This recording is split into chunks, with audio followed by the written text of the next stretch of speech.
দুটো বিস্কিট একটা রুটির ক্যালোরি সমান।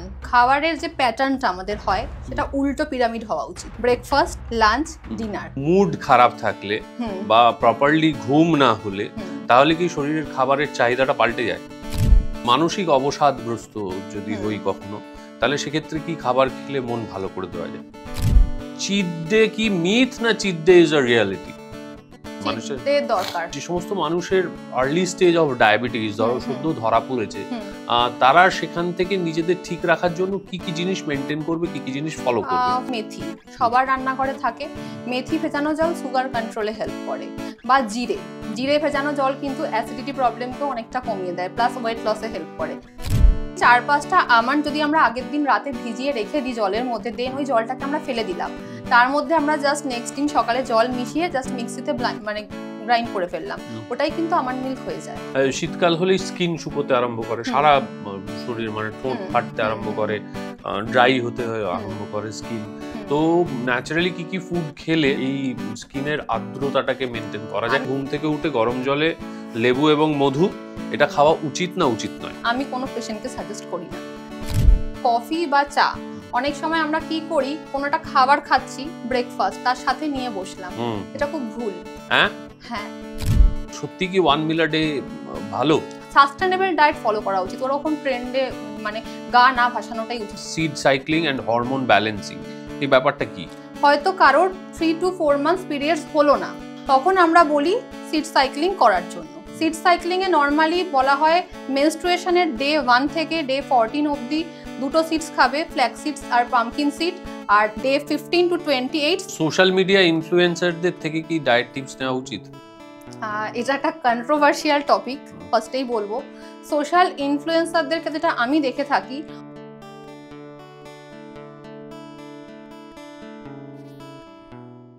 Hello and welcome to time and diet podcast with Sourav. অনেক দিন হয়ে গেল আমরা নিউট্রিশন নিয়ে, ডায়েট নিয়ে কোনো এপিসোড করিনি বলে অনেকেই আমাদের কাছে রিচ আউট করেছিলেন এবং বলেছিলেন অনেক দিন হয়ে গেল নতুন কোনো ডায়েট ওরিয়েন্টেড এপিসোড আসছে না। কেন আসছে না? যেহেতু ডায়েট ওরিয়েন্টেড সমস্ত এপিসোড আমাদের ভীষণ সাকসেসফুল এবং সেগুলো আপনাদের প্রচণ্ড কাজে লাগে, এবং আমরা দেখেছি যে আমাদের চ্যানেল থেকে যখন আপনারা ইনফরমেশান পান তখনই আপনারা সেই এপিসোডগুলোতে বেশি টিউন ইন করেন। আর সেই সঙ্গে ওই জি বাংলা দিদি নাম্বার 1-এর মাধ্যমে আমার সঙ্গে একজন মানুষের দেখা হয়ে গেল, যিনি একজন প্রথিতযশা ডায়েটিশিয়ান। তাই আমি চট করে তাকে আমার স্টুডিওতে আজকে ডেকে নিয়ে চলে এসেছি আপনাদের সঙ্গে একটা সুন্দর এপিসোড তৈরি করার জন্য। আজকে আমার অতিথি পুষ্টিবিদ Riya Bose. Riya, welcome to the show. Thank you. Social media সারাক্ষণ নানান ধরনের টিপস, ডায়েটের টিপস আসতে থাকে এবং সেগুলো পরস্পর বিরোধী অনেকটাই। কেউ বলছে যে ঘুম থেকে উঠে ঈষদ উষ্ণ জলে লেবু দিয়ে মধু দিয়ে খাওয়াটা ফ্যাট গলাতে সাহায্য করে, কেউ আবার বলছে না না, আপনার যদি অ্যাসিডিক টেন্ডেন্সি থাকে একদম খাবেন না। তো প্রথমেই বলি যে কিভাবে বুঝবো যে কোন টিপসটা ঠিক এবং কোন টিপসটা সঠিক নয়? এখন সোশ্যাল মিডিয়ায় সত্যি কথা বলতে গেলে খুললেই প্রচুর ডায়েট টিপস পাওয়া যায়, কিন্তু সাধারণ মানুষের পক্ষে বোঝাটা ভীষণ মুশকিল যে কোনটা অ্যাকচুয়ালি সঠিক কোনটা ভুল। বাট আমি এখানে বলবো, ছোট থেকে শুনে এসছি হেলথ ইজ ওয়েলথ, স্বাস্থ্যই সম্পদ। তো নিজের হেলথের উপরে কোনো কিছু অ্যাপ্লাই করার আগে আগে নিজের মেডিকেল ইস্যুগুলো জানুন এবং কোনো বিশেষজ্ঞদের পরামর্শ নিন। আমি একটা জিনিস দেখলাম, দেখলাম গ্রিন টি খেয়ে রোগা হচ্ছে, আমিও পরের দিন খেতে শুরু করে দিলাম। বাট এটা জানতে হবে যে থাইরয়েড থাকলে, হাই ব্লাড প্রেশার থাকলে, কনস্টিপেশন থাকলে গ্রিন টিটা আমাদের চলবে না। তো সেই জিনিসগুলো যে আমার জন্য আদেও যেই টিপসটা আমরা দেখছি সেটা প্রযোজ্য কিনা, সেটার জন্য কিন্তু একজন প্রপার মানে গাইডেন্স সবটাই কিন্তু দরকার, যেটা আমরা করি না। আমরা একটা কিছু দেখলাম, পরের দিন সেটা কিনে এনে আমরা বাড়িতে স্টার্ট করে দিলাম, তারপর যখন কোনো এফেক্ট আমরা বুঝতে পারছি যে না কিছু তো প্রবলেম স্টার্ট হয়ে গেল, তখনই মনে হচ্ছে না হয়তো এটা আমার জন্য হয়তো ঠিক নয়। তো আমি সবসময় সাধারণ মানুষদের জন্য বলবো যে আপনারা কোনো বিশেষজ্ঞদের কাছ থেকে পরামর্শ নিন, আপনাদের নিজস্ব মেডিকেল ইস্যু ওয়াইজ একটা ডায়েট চার্ট প্ল্যান করান, সেই ওয়াইজ সেটাকে ফলো করুন, তাহলে অনেক বেশি সেটা উপকারী হবে। ভীষণ পপুলার এবং আমাদের চ্যানেলেও সবচেয়ে বেশি ভিউ হয়েছিল যে শর্টটার। আমি সেটা মোটামুটি কোনো ডায়েটিশিয়ানকে মিট করলে সেই প্রশ্নটা করি, কারণ তাদের মতামতটা জানার আমার খুব প্রয়োজন মনে হয়। আমি তোমায় দুটো প্রশ্ন করব। একটা হচ্ছে ঘুম থেকে উঠে গরম জলে লেবু এবং মধু এটা খাওয়া উচিত না উচিত নয়? গরম জলে লেবু মধু কনসেপ্টটা আজকের নয়, অনেক দিনের। কিন্তু যদি পার্সোনালি আমার ওপিনিয়ন নিতে হয়, আমি কোনো পেশেন্টকে সাজেস্ট করি না। কারণ যাদের অ্যাসিডিক টেন্ডেন্সি থাকে তাদের কিন্তু এটা খেলেই দেখা যায় আরও অ্যাসিডিটি বেড়ে যাচ্ছে। তাছাড়াও লেবুর মধ্যে যে ভিটামিন সিটা থাকে ওটা গরম জলে অ্যাকচুয়ালি নষ্ট হয়ে যায়। তো সেই কারণে সেটা যদি কারোর খুব পছন্দ হয় তো ডিটক্স ওয়াটার হিসাবে আফটার আপনি ফুড ইনটেক খান, কিন্তু সকালবেলা উঠেই লেবু জলে মধু খেলেই আমি রোগা হয়ে যাব এই কনসেপ্টটা ভুলে যান। আচ্ছা, দ্বিতীয় খুব পপুলার হচ্ছে ডিম। ডিমের ক্ষেত্রে 300 রকমের ফান্ডা আছে। আচ্ছা, ডিম পুরোটা খাবো না শুধু সাদা খাবো না শুধু কুসুম খাবো, বয়েলড খাবো না পোচ খাবো না অমলেট খাবো, কোনটা ঠিক ডিম খাওয়ার পদ্ধতি? ডিম বলবো বয়েলড এগটাই ভালো, তাতে প্রোটিনটা পুরোপুরি আমরা পেয়ে থাকি। বাট নর্মালি কি হয়, যখনই আমরা সেটাকে কুক করছি কিছুটা হলেও প্রোটিন ওখানে নষ্ট হয়ে যায়। এবার বলি ডিম হোল খাবো কিনা। হোল ডিম প্রত্যেকটা মানুষের জন্যই দরকার রয়েছে, কিন্তু যদি আপনার কোলেস্টেরল বেশি থাকে বা হয়তো হাইপার টেনশন রয়েছে সেক্ষেত্রে চেষ্টা করুন আপনার মেডিকেল ইস্যুগুলো জেনে নিয়ে সেই ওয়াইজ আপনি এগ হোয়াইট খাবেন নাকি আপনি হোল খাবেন সেটাকে জেনে নেওয়ার জন্য সেই হিসাবে আপনি খান। মানে কোলেস্টেরল যদি বেশি থাকে সেক্ষেত্রে এগ হোয়াইটটা খাওয়াটাই বেটার। বা কারোর হয়তো সুগার লেভেলটা অনেকটা হাই, তার ক্ষেত্রে এগ হোয়াইটটাই বেটার। সেক্ষেত্রে মানে সেক্ষেত্রে সে কুসুমটা খাবে না খাওয়াটাই ভালো। এবারে দেখুন মানে বাঙালি পরিবারে যেটা হয় মানে হয়তো কোনোদিন ডিমের ঝোল ভাতটাই রান্না হয়েছে, তো সপ্তাহে একটা দিন সেটা খাওয়া যেতেই পারে। এরকম না যে হোল এগ একদম খাওয়াই যাবে না, এই ধারণাটাও ভুল। বাট একটা দিন খেলে খাওয়া যায়। কিন্তু এখানে বলবো একটা মানুষকে আমি বললাম যে আপনারা খান হোল এগ, তারা হয়তো আবার রেগুলারই খেতে শুরু করে দেবে। তো সেই জায়গায় একটা বাউন্ডেশনটা থাকাটা দরকার আমার মনে হয়। এবার আসি যে মুড খারাপ থাকলে বা প্রপারলি ঘুম না হলে তাহলে কি শরীরের খাবারের চাহিদাটা পাল্টে যায়? একদম। কি ঘটে তখন? ল্যাক অফ স্লিপ বা এই মানে কেন হয় ল্যাক অফ স্লিপ? আজকের দিনে লাইফে মানুষের স্ট্রেস ভীষণভাবে বেশি, আর স্লিপ প্রপার না হলে পরেই একটা গ্রেলিন বলে একটা হরমোন আছে যেটা কিনা আমাদের অ্যাপেটাইটকে স্টিমুলেট করে, সেটার পরিমাণটা বেড়ে যায়। আর লেপটিন একটা হরমোন যেটা আমাদের অ্যাপেটাইটকে সাপ্রেস করে রাখে, সেটার পরিমাণটা কমে যায়, যার ফলে ফুড ক্রেভিংসটা বাড়তে শুরু করে দেয়। এবং ফুড ক্রেভিংস হলে আমরা কিন্তু কখনো হেলদি খাবারের দিকে ঝুঁকি না, ঝুঁকি সুগারি ফুডস, প্রসেসড ফুড, এই ধরনের খাবারের উপরে। তো সেক্ষেত্রে হয়তো সেই খাবারটা সাময়িক আমাকে খুব আনন্দ দিচ্ছে, কিন্তু যেটা কিন্তু লং টার্মে হেলথের জন্য খুব একটা সুবিধার আমাদের জন্য হচ্ছে না। তো সেটা আর কি মানে না করাটাই বেটার বলবো। ফুড ক্রেভিংস হলে পরেও একটা প্রপার মানে ফুড সিলেকশনটা কিন্তু ভীষণভাবে ইম্পর্টেন্ট। হ্যাঁ, তুমি ভীষণভাবে ইম্পর্টেন্ট একটা পয়েন্ট রেজ করলে। স্ট্রেস আমাদের প্রত্যেকের লাইফে এখন অসম্ভব স্ট্রেস। সেই স্ট্রেসের সঙ্গে সঙ্গে দুটো জিনিস আসে। একটা হচ্ছে আমাদের স্ক্রিন টাইমিং ভীষণ বেড়ে যায়। হ্যাঁ, তো অনেক ক্ষেত্রে বলা হয় যে ঘুমের সময় স্ক্রিন ঠিক ঘুমানোর আগে ফোন দেখলে নাকি ঘুমের ফোনটা দূরে সরিয়ে রাখার জন্য। তো এই যখন স্ট্রেস এবং স্ক্রিন টাইম বাড়ে তখনও কি খাবারের আমাদের চাহিদা বা খাবারের টেন্ডেন্সি সেগুলো পাল্টে যায়? হ্যাঁ, একদম পাল্টে যায়। এবং সেক্ষেত্রে যেটা হয় সব থেকে বেশি ফেস করবেন ইনডাইজেশন ইস্যু। অনেকেই বলে ব্লোটেড লাগছে। এই ব্লোটেড ব্যাপারটা কি অ্যাকচুয়ালি? ডাইজেশন ইস্যু হচ্ছে, সেক্ষেত্রে খাবারটা প্রপারলি ডাইজেস্ট হচ্ছে না, যেটা গ্যাস্ট্রিক সিক্রেশন যেটা হয়, যেটা আমাদের স্টমাক অ্যাসিড বা যে ডাইজেস্টিভ এনজাইমগুলো প্রপার কাজ করতে পারছে না, ফুডটা প্রপারলি ব্রেকডাউন হচ্ছে না, সাথে সাথে নিউট্রিয়েন্টটা অ্যাবজর্পশনও হচ্ছে না বডিতে। তো সেই কারণে অনেকগুলো এখানে ব্যাপার থাকে, মেকানিজম থাকে। বাট আমি সাধারণ কথাতে বলবো যে স্ক্রিন টাইমটা কম করাটাই বেটার। এবং যেটা অনেকে বলে যে ঘুম আসে না, ওটাও একটা প্র্যাকটিস। শরীরে আমাদের বায়োলজিক্যাল ক্লক কাজ করে একটা সব সময়, তো সেই বায়োলজিক্যাল ক্লককে ঠিক করার দায়িত্ব আপনার। হ্যাবিট সবথেকে বড় জিনিস একটা। বায়োলজিক্যাল ক্লক কিভাবে ঠিক করে? মানে আমি খুব সিম্পল বলছি, অনেক সময় হয় কি আমি আগের দিন হয়তো 5 ঘন্টা ঘুমিয়েছি এবং তারপরের দিন সারা দিনটা আমার টায়ার্ড লেগেছে, ফেটিগড লেগেছে, স্ট্রেসড আউট লেগেছে। তারপরে পরের দিনটা ধরো আমি ভেবে নিলাম যে আজকে আমি 11:30টায় শুয়ে পড়বো, কালকে আমার 8টা অবধি সময় আছে, কিন্তু 11:30টায় শুয়ে দেখছি কিছুতেই ঘুম আসছে না। ঘুমটা এলো সেই 1:30টার সময়, এবং মানে যখন ভাঙার কথা হয়তো 7টায় ঘুম ভেঙে যাচ্ছে। হ্যাঁ, তো এইটাকে কি ঠিক করা যায়? ওই যে স্ট্রেস ম্যানেজমেন্ট করতে হবে সেক্ষেত্রে। এবং ওই যে বললাম একটা স্লিপ হ্যাবিট তৈরি করতে হবে। স্লিপ হ্যাবিট কি? ঘুম আসছে না এটা আমরা খুব মানে অনায়াসে বলে দিই, কিন্তু যদি আমরা সব কিছুর থেকে সরিয়ে রেখে ঘুমানোর চেষ্টা করি, মেডিটেশন করি, এখন ইউটিউবে অনেক মেডিটেশন সং পাওয়া যায়, সেগুলো একটু শুনুন, তাতেও কিন্তু ঘুম আসে। এছাড়া ক্যামোমাইল টি, যেটা ভীষণই হেল্পফুল। বাট আমি তাও দেখেছি এতটাই স্ট্রেস লেভেল মানুষের আজকের দিনে বেশি, আমি বলবো অযথা ওই স্ক্রিন টাইমিং না করে আপনারা চেষ্টা করুন ঘুমানোর জন্য। ওটাও একটা হ্যাবিট, দেখবেন একদিন হচ্ছে না, দুদিন হচ্ছে না, বাট হ্যাবিট তো অভ্যাস করতে করতে ওই জিনিসটাও হয়ে যায় সেক্ষেত্রে। আচ্ছা, ওকে, দ্যাটস গ্রেট। আচ্ছা, মানসিক অবসাদগ্রস্ত যদি হই কখনো, তাহলে সেক্ষেত্রে কি খাবার খেলে মন ভালো করে দেওয়া যায়? সেটা হলো মানসিক অবসাদে মানুষ কিন্তু কোনোদিন হেলদি ফুড অপশন সিলেক্ট করবে না, কারণ আমরা সবসময় বলি ব্যালেন্স ডায়েটটা অ্যাকচুয়ালি মেন্টাল হেলথ আর ফিজিক্যাল হেলথকে ভালো রাখে। কিন্তু যখনই আমরা মানে স্ট্রেসে বা ডিপ্রেশনে চলে যাচ্ছি, আমরা যেই ফুড আইটেমগুলো সিলেক্ট করছি সেগুলো সবই হয়ে যাচ্ছে প্রসেসড ফুড আইটেম। হ্যাঁ, মানে অনেকে ভীষণ চকলেট খায়, হ্যাঁ, সুগারি ফুডস খেয়ে নিচ্ছে বা সল্টেড মানে প্রিজার্ভ ফুড, একটা হয়তো কিছু মানে একদম প্যাকেজড ফুড আনলো, ভেজে নিল, খেয়ে নিল, ওটাকে ইনস্ট্যান্ট হয়ে যাচ্ছে, আমাকে তাদের কোনো এফর্ট দিতে হচ্ছে না। কিন্তু আমি বলবো সেগুলো থেকে একটু বিরত থাকুন। অনেক হেলদি অপশানও, মানে এই যে আমরা হুট করে এখন ফোনের অ্যাপ খুললেই সুইগি, জোম্যাটো সবকিছু মানে দেখে নিই, ওখানেও কিন্তু এখন আমি দেখছি অনেক restaurant healthy food option include করেছে। যেরকম ধরুন র্যাপ, রোলের বদলে পানির র্যাপ, চিকেন র্যাপ, এগুলো অনেক বেশি হেলদি, কারণ যেটা ডোটা তৈরি করা হয় ওটা অ্যাকচুয়ালি হোল হুইট ফ্লারে হয়, ময়দার জায়গাতে। বা অনেক সময় আমি ডমিনোজও ট্রাই করে ওটা দেখেছি, যেখানে পিৎজার বেসটা হচ্ছে ওটা কিন্তু হোল হুইট ফ্লারে করে থাকছে। তো আমি কিন্তু আমার ক্লায়েন্টদের সবসময় বলি যে হেলদি অপশন সিলেকশনটা শেখো। তো সেইটা শিখে নিলে পরে আশা করি মানে যদি ক্রেভিংস হয় ও যদি আমরা বাইরে থেকে খাবার অর্ডার করিও, সেটা আমরা বুঝে শুনে অর্ডার করে খাবো এবং সেক্ষেত্রে হেলথেরও খুব একটা এফেক্ট হবে না। আচ্ছা, এই ময়দা নিয়ে প্রচুর কথা শুনি, ময়দা কিভাবে ক্ষতি করে আমাদের? ময়দা কেন ক্ষতি করে? মানে আটা খাচ্ছি ততটা প্রবলেম নয়, হোল হুইট ফ্লাওয়ার খেলে মানছি সেগুলো ফাইবার বেশি থাকে, ময়দা কিভাবে? ময়দা তো অ্যাকচুয়ালি রিফাইন্ড ফ্লাওয়ার, যেখানে ফাইবারের পরিমাণটা সেখানে থাকেই না। তো সেই কারণে বলা হয় যেখানে ফাইবার রিচ খাওয়ার জন্য। কারণ আজকের দিনে দেখবে বেশিরভাগ মানুষই হলো একটু ওবেস টেন্ডেন্সি হয়ে যায়, প্লাস আমরা সেডেন্টারি ওয়ার্কার। আজকে আমরা করোনার পর থেকে বেশিরভাগ ওয়ার্ক ফ্রম হোম, তো আমরা এক জায়গায় বসে কনস্ট্যান্ট কাজ করে যাচ্ছি, যার ফলে অনেককে দেখা যায় যে হয়তো গায়ে হাত পায়ে খুব মানে খুব একটা মোটা না, কিন্তু তাদের ভুঁড়ি বেড়ে যাচ্ছে।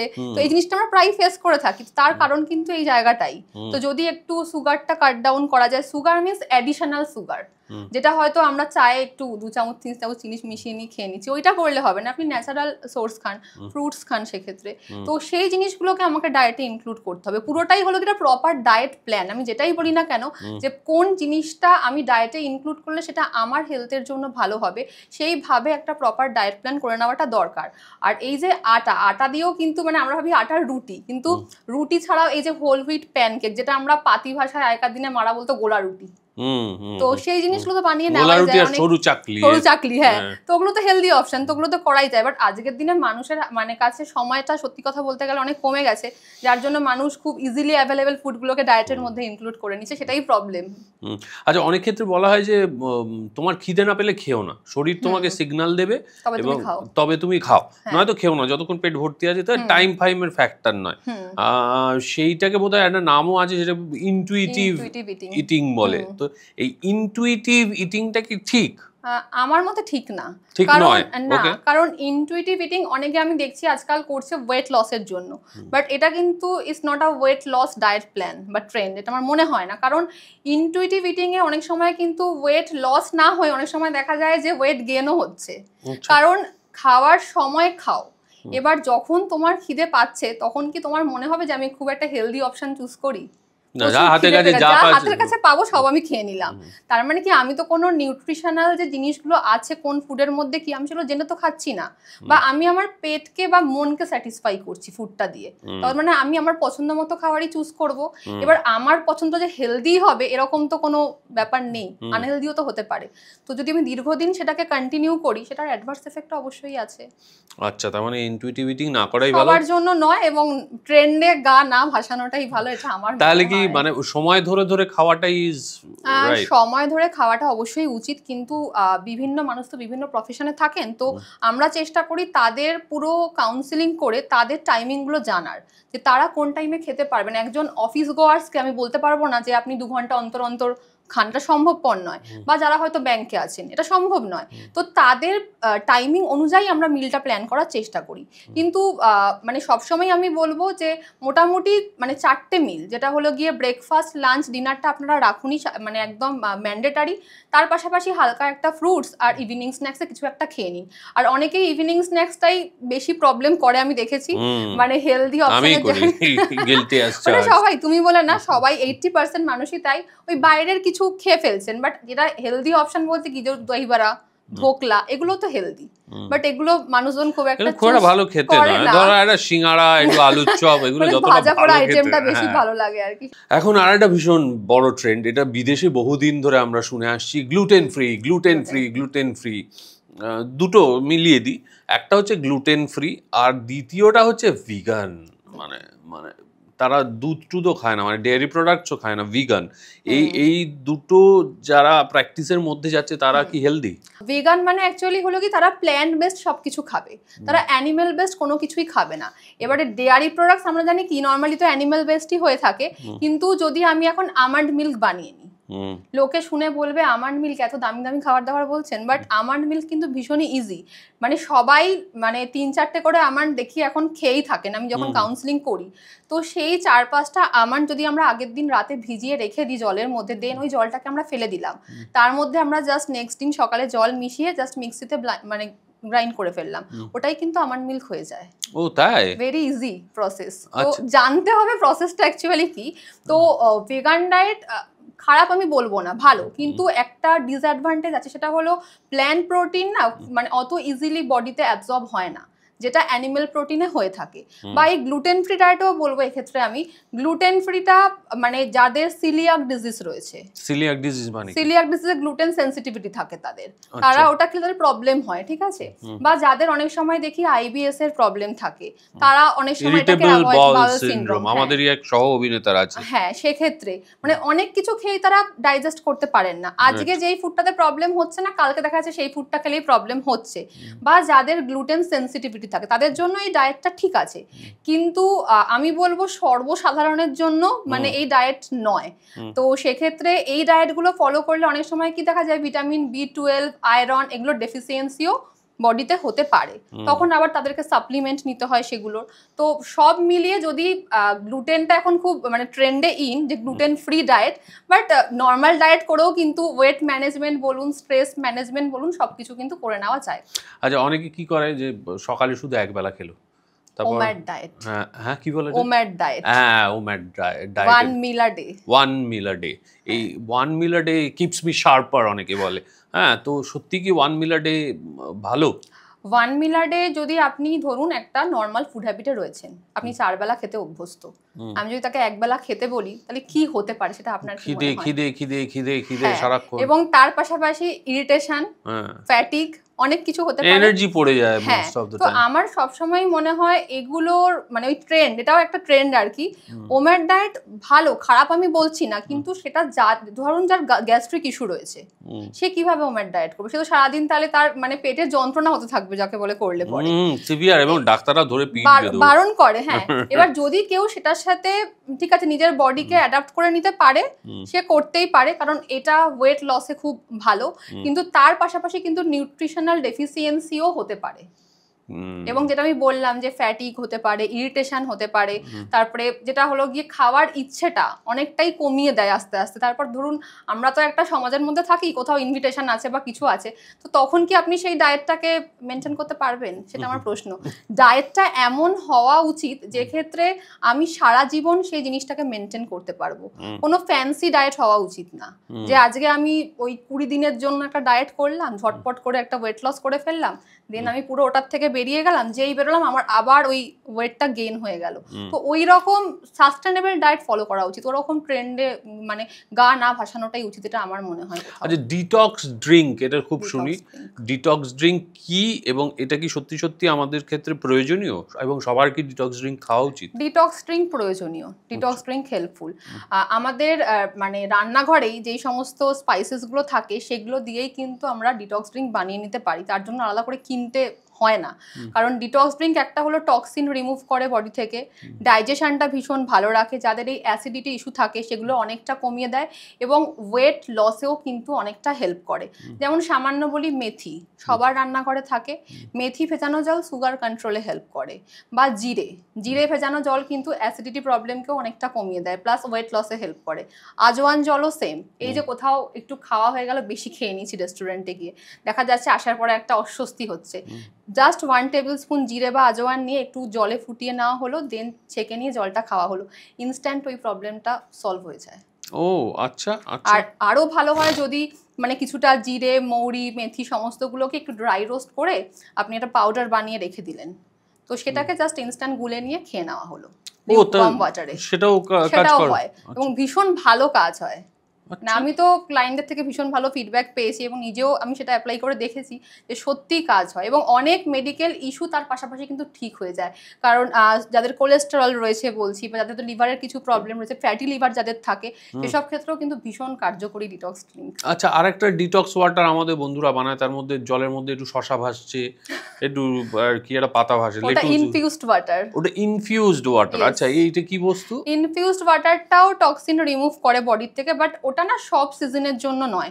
যদি ওটা শীতকালে ইনক্লুড করো দেখবে ঠান্ডা লেগে যাচ্ছে, এবং ওই জলটা খাওয়ার নিয়ম হলো আমাকে বিকেল 5টার মধ্যে কিন্তু ওই জলটা শেষ করতে হবে, মিনিমাম 2 আওয়ার্স ইনফিউজ টাইম থাকে। সেটা যে কোনো সিজনাল ভেজিটেবলস, ফ্রুট সব কিছু দিয়েই হতে পারে।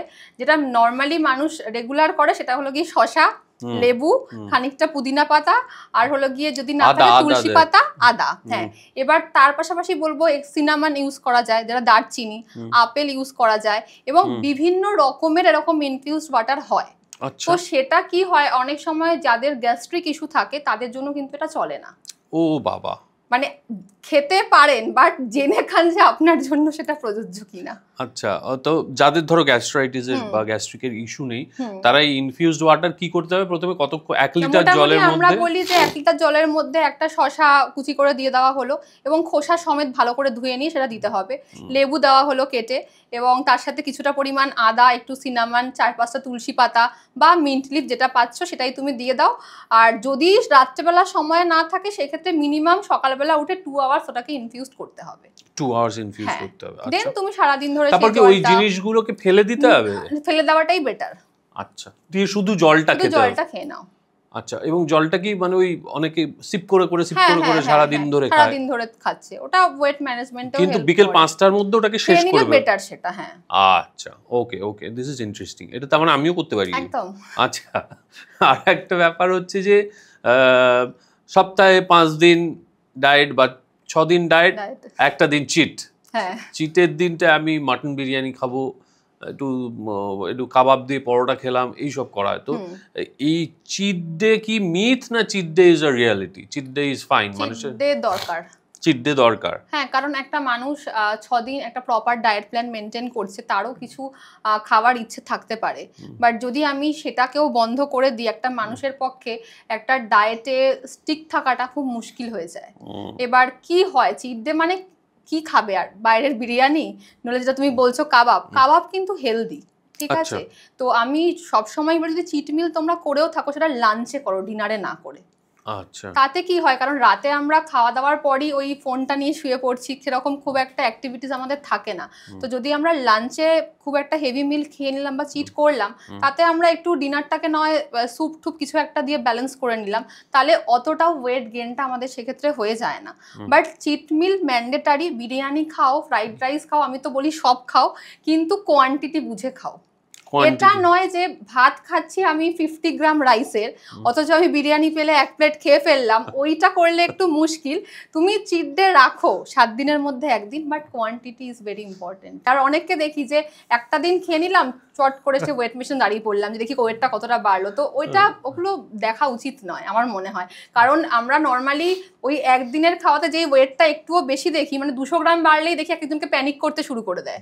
তো ওটা নিয়ে প্যানিক করার কিছু নেই, যখন আপনি আবার পরের দিন ডায়েট প্ল্যানটা ফলো করবেন, ওই ওয়েটটা এমনি লস হয়ে যাবে। ওকে, আচ্ছা, নানান রকম মিথ তো সোশ্যাল মিডিয়ায় শুনতে পাওয়া যায়, এবং তুমি অ্যাজ আ ডায়েটিশিয়ান নিশ্চয়ই, নিউট্রিশনিস্ট হিসেবে এই ধরনের প্রচুর মিথ ফেসও করো, অনেক পেশেন্টরাও নিশ্চয়ই এই ধরনের বলে। সবচেয়ে অদ্ভুত আজ অব্দি কোন মিথটা শুনেছো? এটা ঠান্ডা জল খেলে ওয়েট বাড়ে।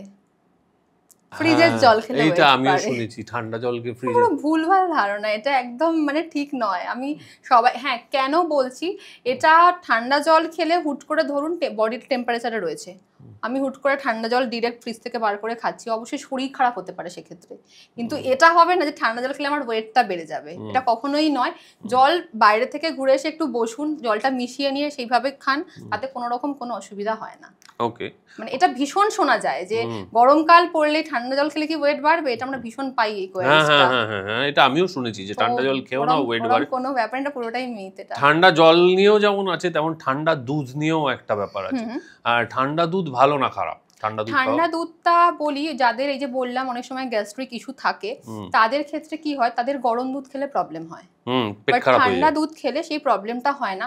এবার ঠান্ডা দুধ না, সেটাকে ফুটিয়ে আপনি ঠান্ডা করে নিন, তারপরে খান, তাতে কোনো সমস্যা হয় না। আচ্ছা, এইবার যেটা আসি সেটা হচ্ছে যে ধরো এক একজন মানুষের এক এক রকম প্রফেশন, এক একজন মানুষের এক এক রকম লাইফস্টাইল, এটার উপর ভিত্তি করে কি ডায়েট চেঞ্জ হয়?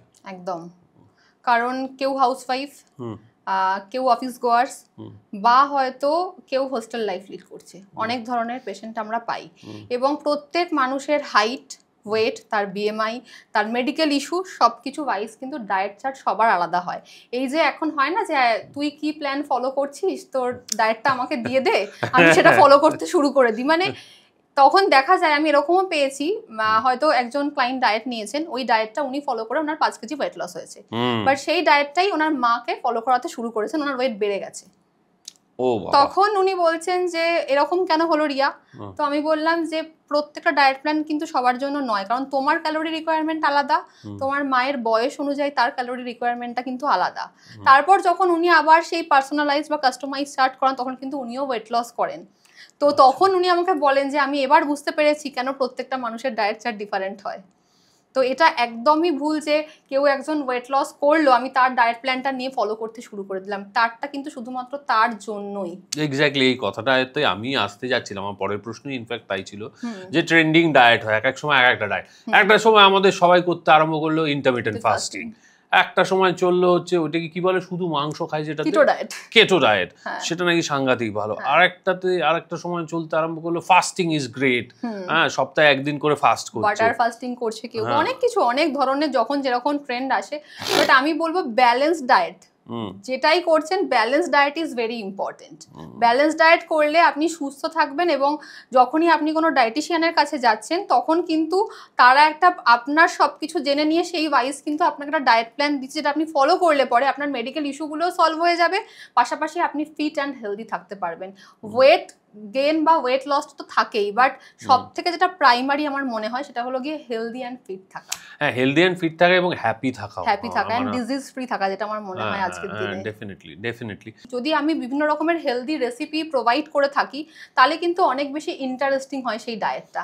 আমি বলি তুমি ফ্রাইড রাইস খাও, বিরিয়ানি খাও, বাট যে কুকিং মেথড সেটাকে চেঞ্জ করে ফেলতে হবে। বা এই যে কেক আমরা খেতেই পারি, একদম খেতে পারি, বাট সেটা যদি আমি ময়দার বদলে আমি আটা, সুজি, ওটস এগুলো দিয়ে বানাই, বা আমি সুগারের জায়গায় জ্যাগারি পাউডার ইউজ করলাম, তো কি দিয়ে বানাচ্ছি সেই ইনগ্রেডিয়েন্টস অ্যান্ড কুকিং মেথড সেটাকে চেঞ্জ করে ফেললে কাবাব, তন্দুরি থেকে শুরু করে ইচ অ্যান্ড এভরিথিং ডায়েটে রাখা যায়। আচ্ছা, তো আমার কাছে ওটাই মনে হয় যে আমি যখন মানে ডায়েট যাতে মোনোটোনাস না হয়। আচ্ছা, এটা কি পুরুষ নারীর ক্ষেত্রেও আলাদা আলাদা হয়? একদম আলাদা আলাদা হয়, কারণ প্রত্যেকের তো ক্যালোরি রিকোয়ারমেন্টটাই আলাদা হয়। একটা সাধারণ সেডেন্টারি পুরুষের ক্ষেত্রে মোটামুটি 2000 থেকে 2400 কিলো ক্যালোরি লাগে, যেখানে একজন মহিলার লাগে হয়তো 1600 থেকে 2000। তো প্রত্যেকটা ভ্যারি করে সেক্ষেত্রে। এবং যেটা দেখা যায় যে মহিলাদের মধ্যে আয়রন ডেফিসিয়েন্সি বেশি দেখা যায়, বা ক্যালসিয়ামের ডেফিসিয়েন্সি হয়, তো সেক্ষেত্রে তো বিভিন্ন ধরনের ফুডস সেখানে ইনক্লুড করাটা দরকার। তো প্রত্যেকটা মানুষের ডায়েট প্ল্যান অবশ্যই তার মেডিকেল ইস্যু ওয়াইজ আলাদাই হবে। আচ্ছা, এখন আর একটা খুব ট্রেন্ডিং আলোচনা is gut health. Gut health নিয়ে প্রচুর কথা। গাট হেলথ ভালো রাখার জন্য কিছু শর্টস তৈরি করা হচ্ছে, যে এতদিনে এতগুলো শর্ট খেয়ে নিন, তাহলে আপনার ওই হেলদি ব্যাকটেরিয়া বোধহয় অন্ত্রে আর্টিফিশিয়ালি দেওয়া হয়। তুমি প্রিবায়োটিক প্রোবায়োটিকের নাম নিশ্চয়ই শুনে থাকবে, আর গাট হেলথটা সত্যি ভীষণভাবে ইম্পর্টেন্ট। আচ্ছা, প্রথমে ভেঙে নি, প্রিবায়োটিক প্রোবায়োটিক কাকে বলে?